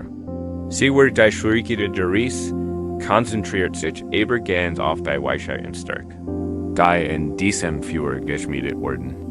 Die Narben sind keine hässlichen Spuren von Verletzungen. Sie sind die wichtigsten und schönsten Punkte auf der Karte. Sie sind Wegweiser, Kraftpunkt. Der Kartograf kann nun diese Karte betrachten und sogar die alten Narben in seinem eigenen Körper berühren. Nicht MIT einem solchen der wiederlebten Traumas, sondern MIT stiller, denkbar erforscht, Bioris, die zu dem gemacht hat. Der Rest, sie sind nun eingeladen, ihr eigene Innerwelt zu kartografieren. Wie so lange sind sie an der Karte durch die Landschaft erschwindert, immer wieder in die gleichen Watschlugten gestolpert und haben sich in den gleichen dunklen Wäldern der Trauer verirrt. Wir erstellen nun ein Karte der Weisheit, damit sie ihr Ries würdigen können. Ohne den Schurz immer wieder zu erleben, rollen sie in Gedenken ein riesiges, leeres Blatt Pergament aus. Is hat die Farbe von altem Elfenbein und wartet darauf, beschrieben zu werden. Nehmen Sie sich einen Moment Zeit, Ihren bishrigen Lebensweg zu betrachten, einen Weg, der sich durch diesen leeren Raum schlängelt. Lenken Sie nun Ematil, Mat, und Selbst Mitgefühl, Ihre Aufmerksamkeit auf den Bereich des Schmerzes, mit dem Sie arbeiten. Sind Sie in auf der Karte. Früher haben Sie diesen Ort vielleicht mit in einem dunklen, chaotischen Gekritzel markiert, einen Ort der Gefahr, den es jeden Preis zu vermeiden gilt. Wir werden in Neukarrieren. Lasst uns die Gen ausstellen. Der Wand finden. Nennen wir sie die Großschlacht der Wahrheits oder den dunklen Wall der Verletzts. Erken den Namen und den Schmerzen. Und dann werden wir dort ein neues Symbol zeichnen. Welche Lektion, welche Weisheit hast du aus dieser Erfahrung mitgenommen? Hast du etwas über den eigenen Stärke gelernt? Hast du den wahren Freund entdeckt? Hast du gelernt, wie wichtig? Es ist auf die eigene Intuition zu rennen. Find ein Stück Gold im Schon dieser Erfahrung. Erschaff nun ein Symbol für diese Weisheit. Wenn du erkannt hast, dass du stärker bist, als du dachtest, kannst du vielleicht einen Diamanten in damit dieses Gebiet zeichnen. Wenn du die bedeutenden Dienerin Stimme erkannt hast, kannst du vielleicht ein einzelnen Glock zeichnen. Wenn du die Tiefe deines eigenen Mitgefühls erkannt hast, kannst du vielleicht einen tiefen, klaren Brunnen zeichnen. Nenn dir einen Moment Zeit und zeichnen Gedenken dieses neue, wunderschöne Symbol auf den Karte. Genau über die Stelle der alten Schmerzes. Daneben schreiben wir die Inschrift. Vervollständig im Herzen diesen Satz. Hier in diesem Ort habe ich gelernt. Hier habe ich gelernt, wie wichtig meine eigenen Grenzen sind. Hier habe ich gelernt, dass ich das unvorstellbar überleben kann. Hier habe ich gelernt, Sicherheit in mir selbst zu finden. Du akzeptierst nicht, was passiert ist. Du würdest dies nicht. Du tust etwas viel Kraftvolles. Du siehst die Weisheit aus dem Uranus und prägst sie dir als bleibendes Zeichen deiner Stärke in diese ein. Du würdigst den Narb. Lasst uns einen weiteren Teil dieses schwierigen Gebiets betrachten. Einen Moment tiefer Trauer, überwältigenden Kummers. Was hast du dort gelernt? Vielleicht hast du gelernt, dich selbst zu trösten. Vielleicht hast du den Wort antreten erkannt, von Verletzlichkeit. Hol ein Symbol davor, vielleicht einen Fluss, der ins Meer flieht und die riechende Gent. Kraft der Trauer symbolisiert und schreib die Inschrift.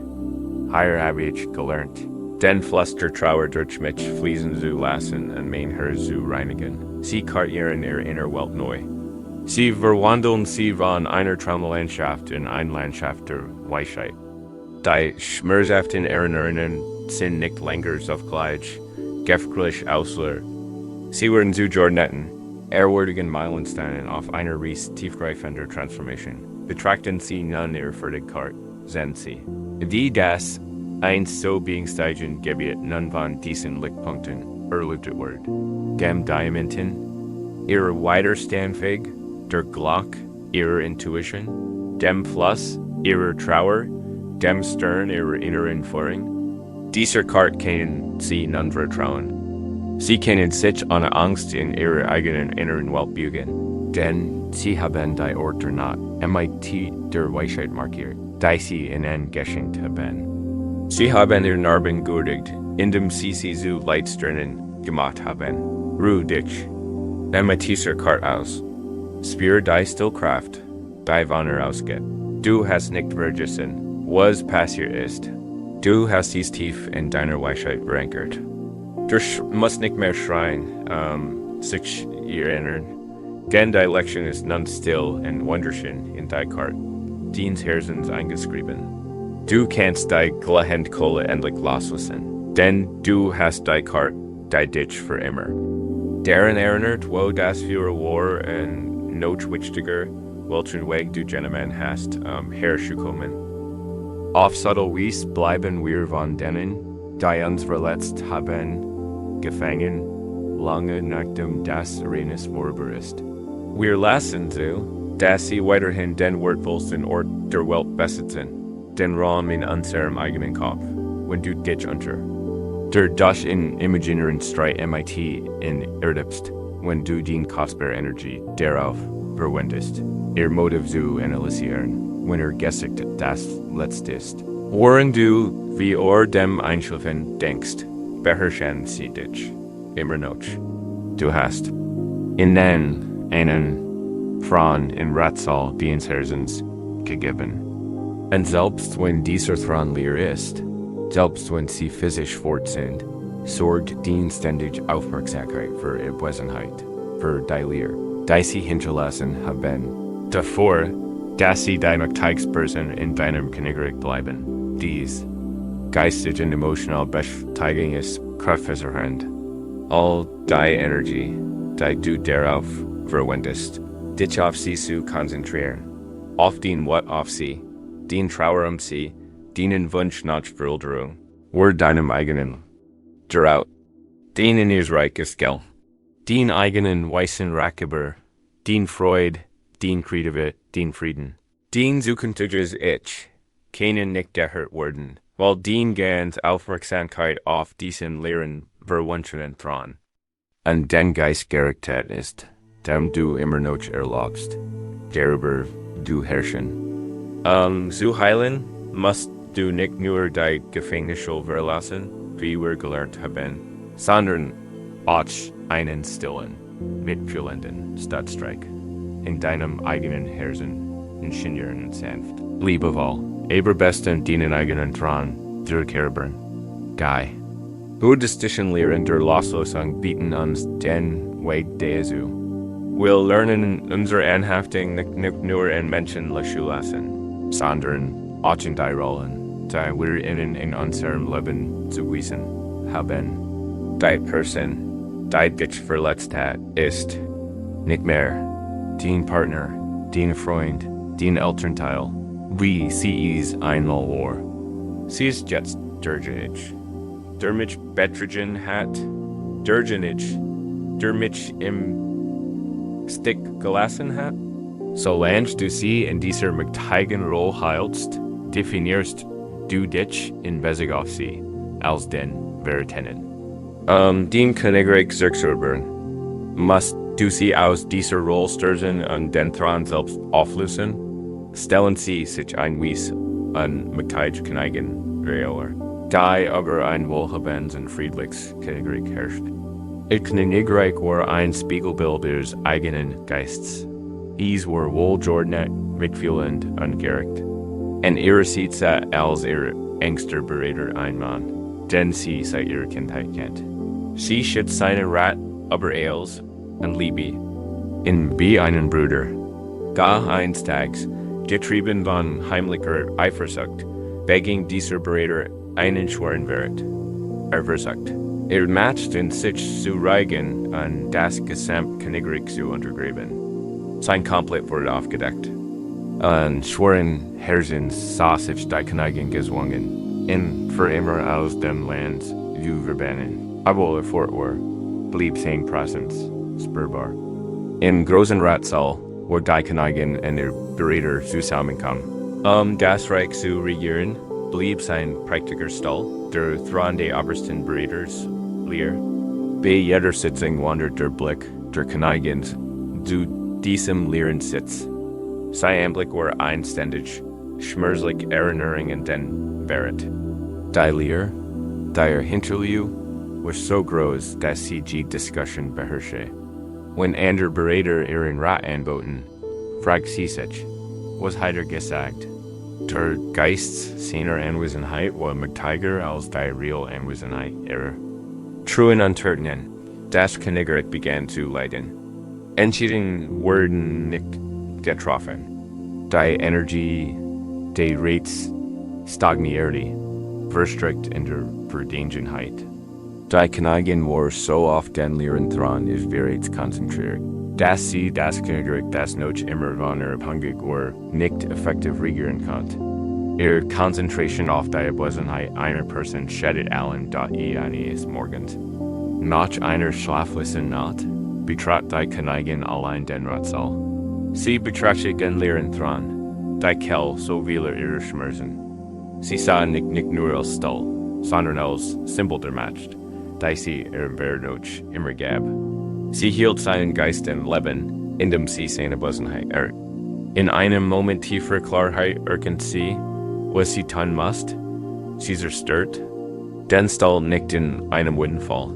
Sie rief lediglich ihre Königlichen Watchen an, weil sie mighty rachiger, gelassener oderet en den Stall aus dem Saal zu entfernen. Sie führten dies aus.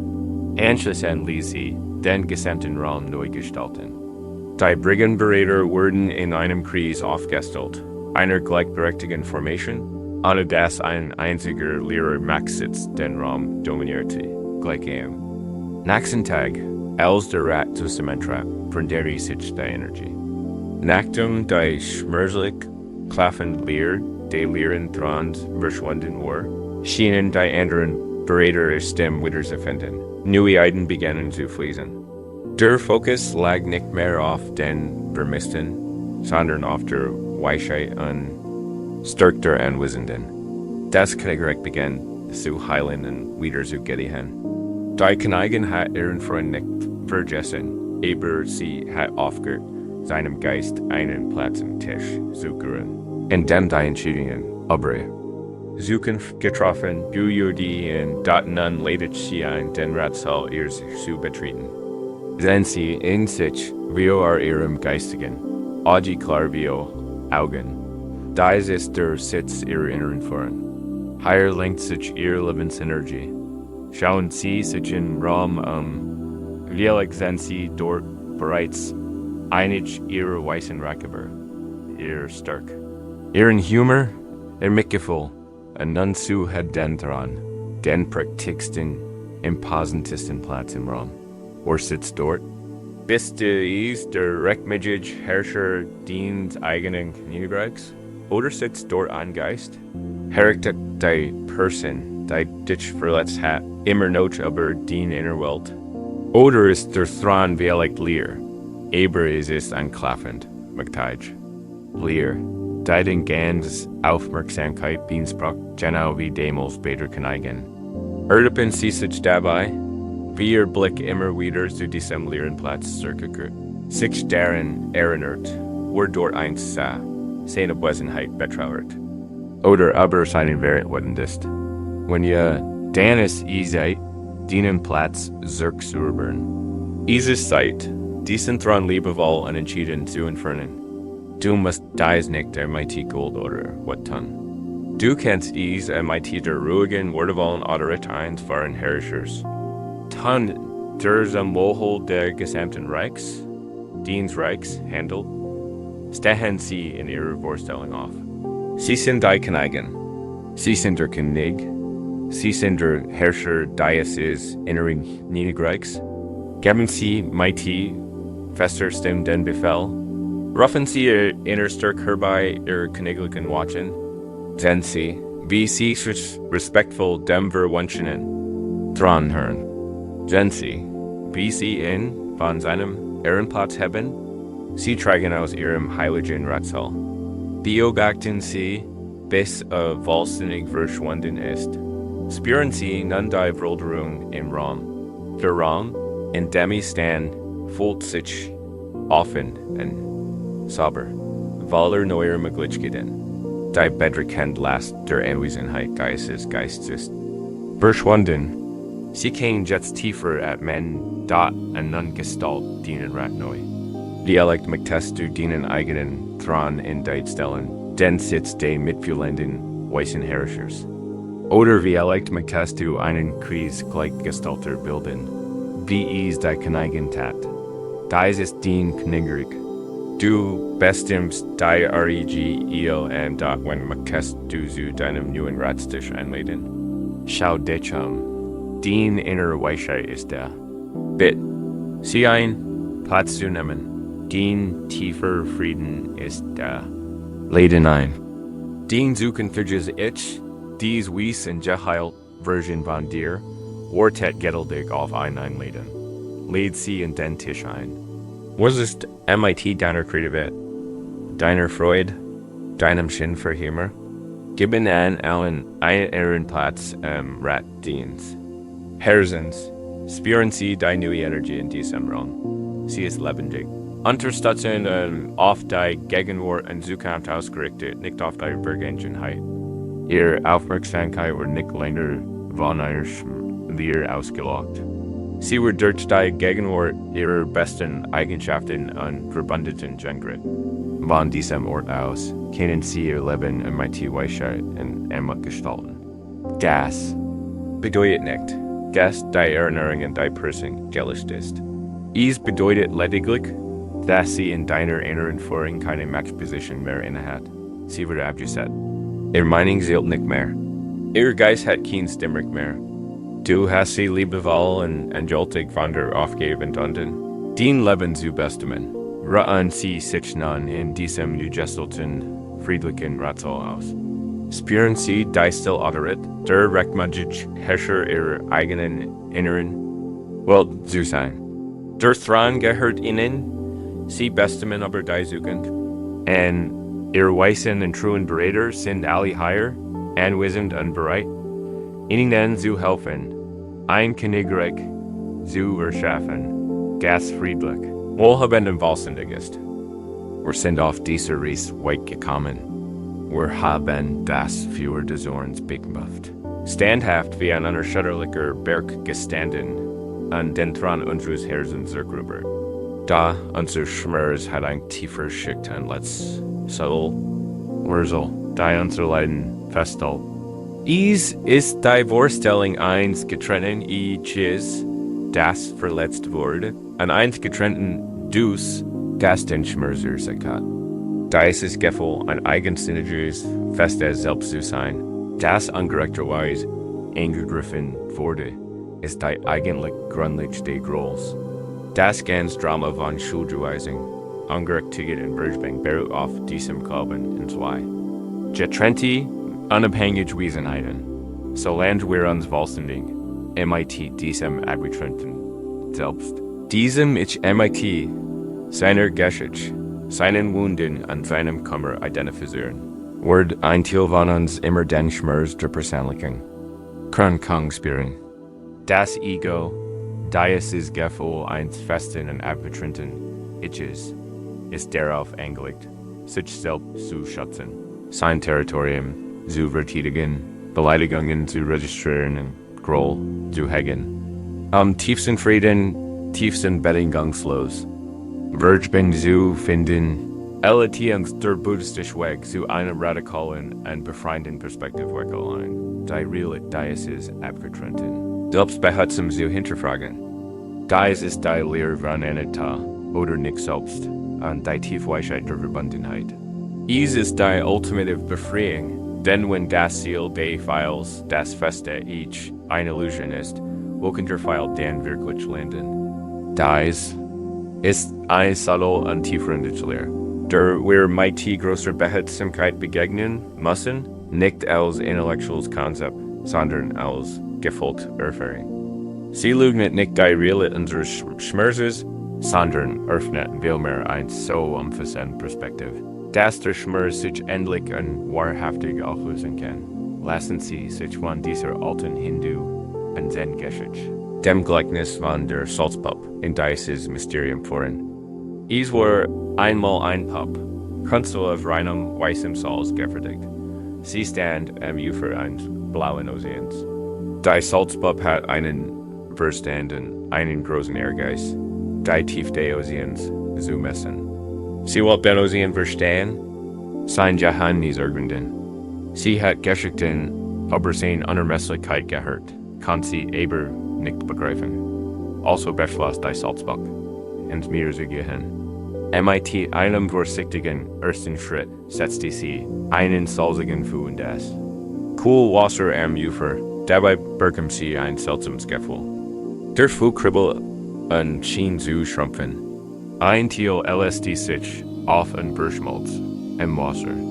Die Puppe war verwirrt, aber auch fasziniert. Sie machte einen weiteren Schritt und watete bis zu den hinein. Immer mehr von ihr begann, sich im Wasser aufzusalzen. Sie spürte, wie ihr eigene Substanz, mit dem mir verschmolz. Sie verlor Form, erklären KNTE in dot die Pop hat keine Angst. Ihr Wunsch, den Osien kennen sollen, war größer als ihr Wunsch, ihr eigene Gestalt zu bewahren. Sie macht einen Schritt und noch einen, und wurde tiefer und tiefer. Das Wasser stiger bis zur Tail, dann bis zur Brust.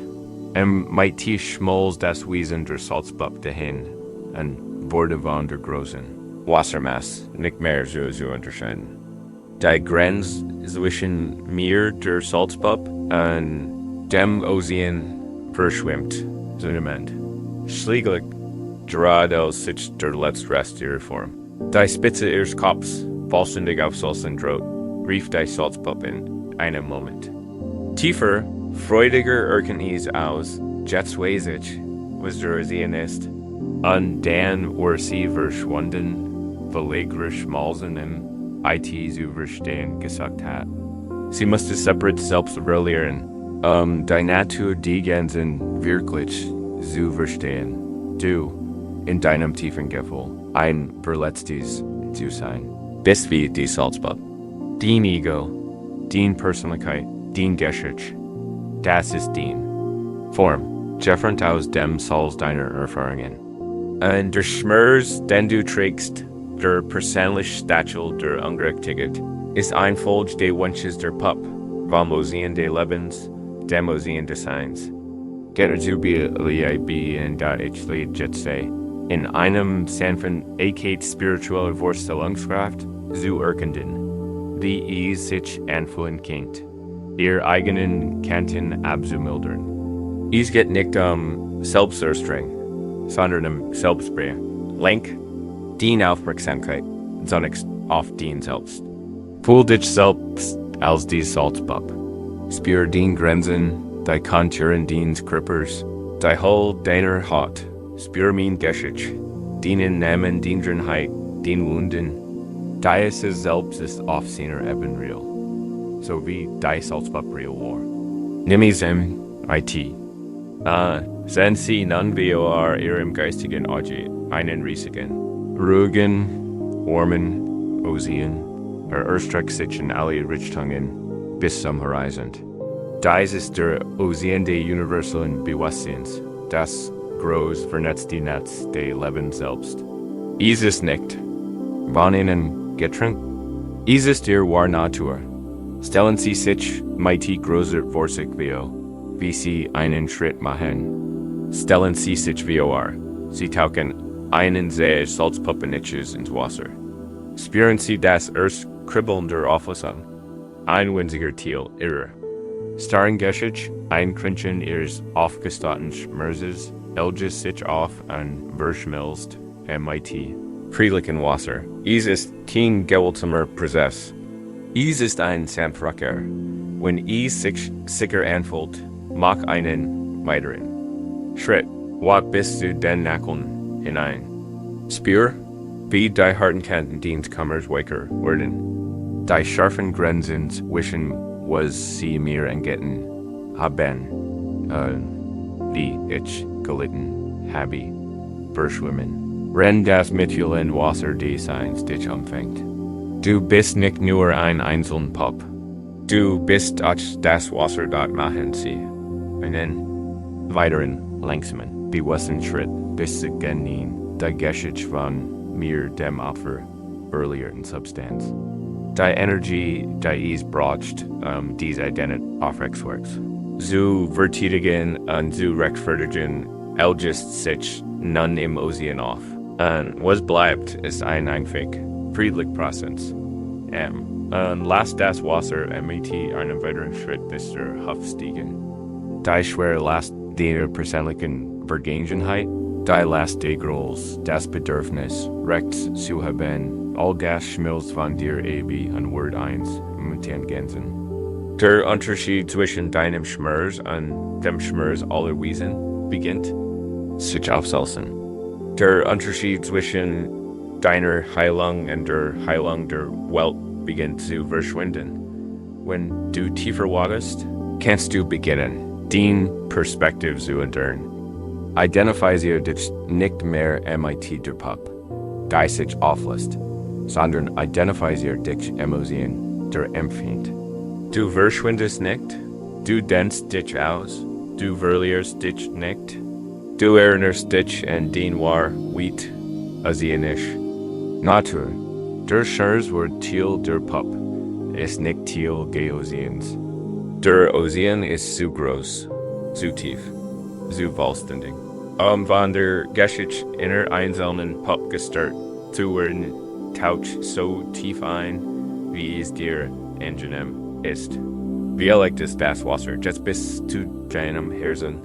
Spür den letzten, festen Kern, der persönlichen Verletzung, das verletzte Ich, das sich in der bedingungslosen Liebe dieses großen Ozeans des Seins auflöst. Es geht nicht mehr Ich gegen dich.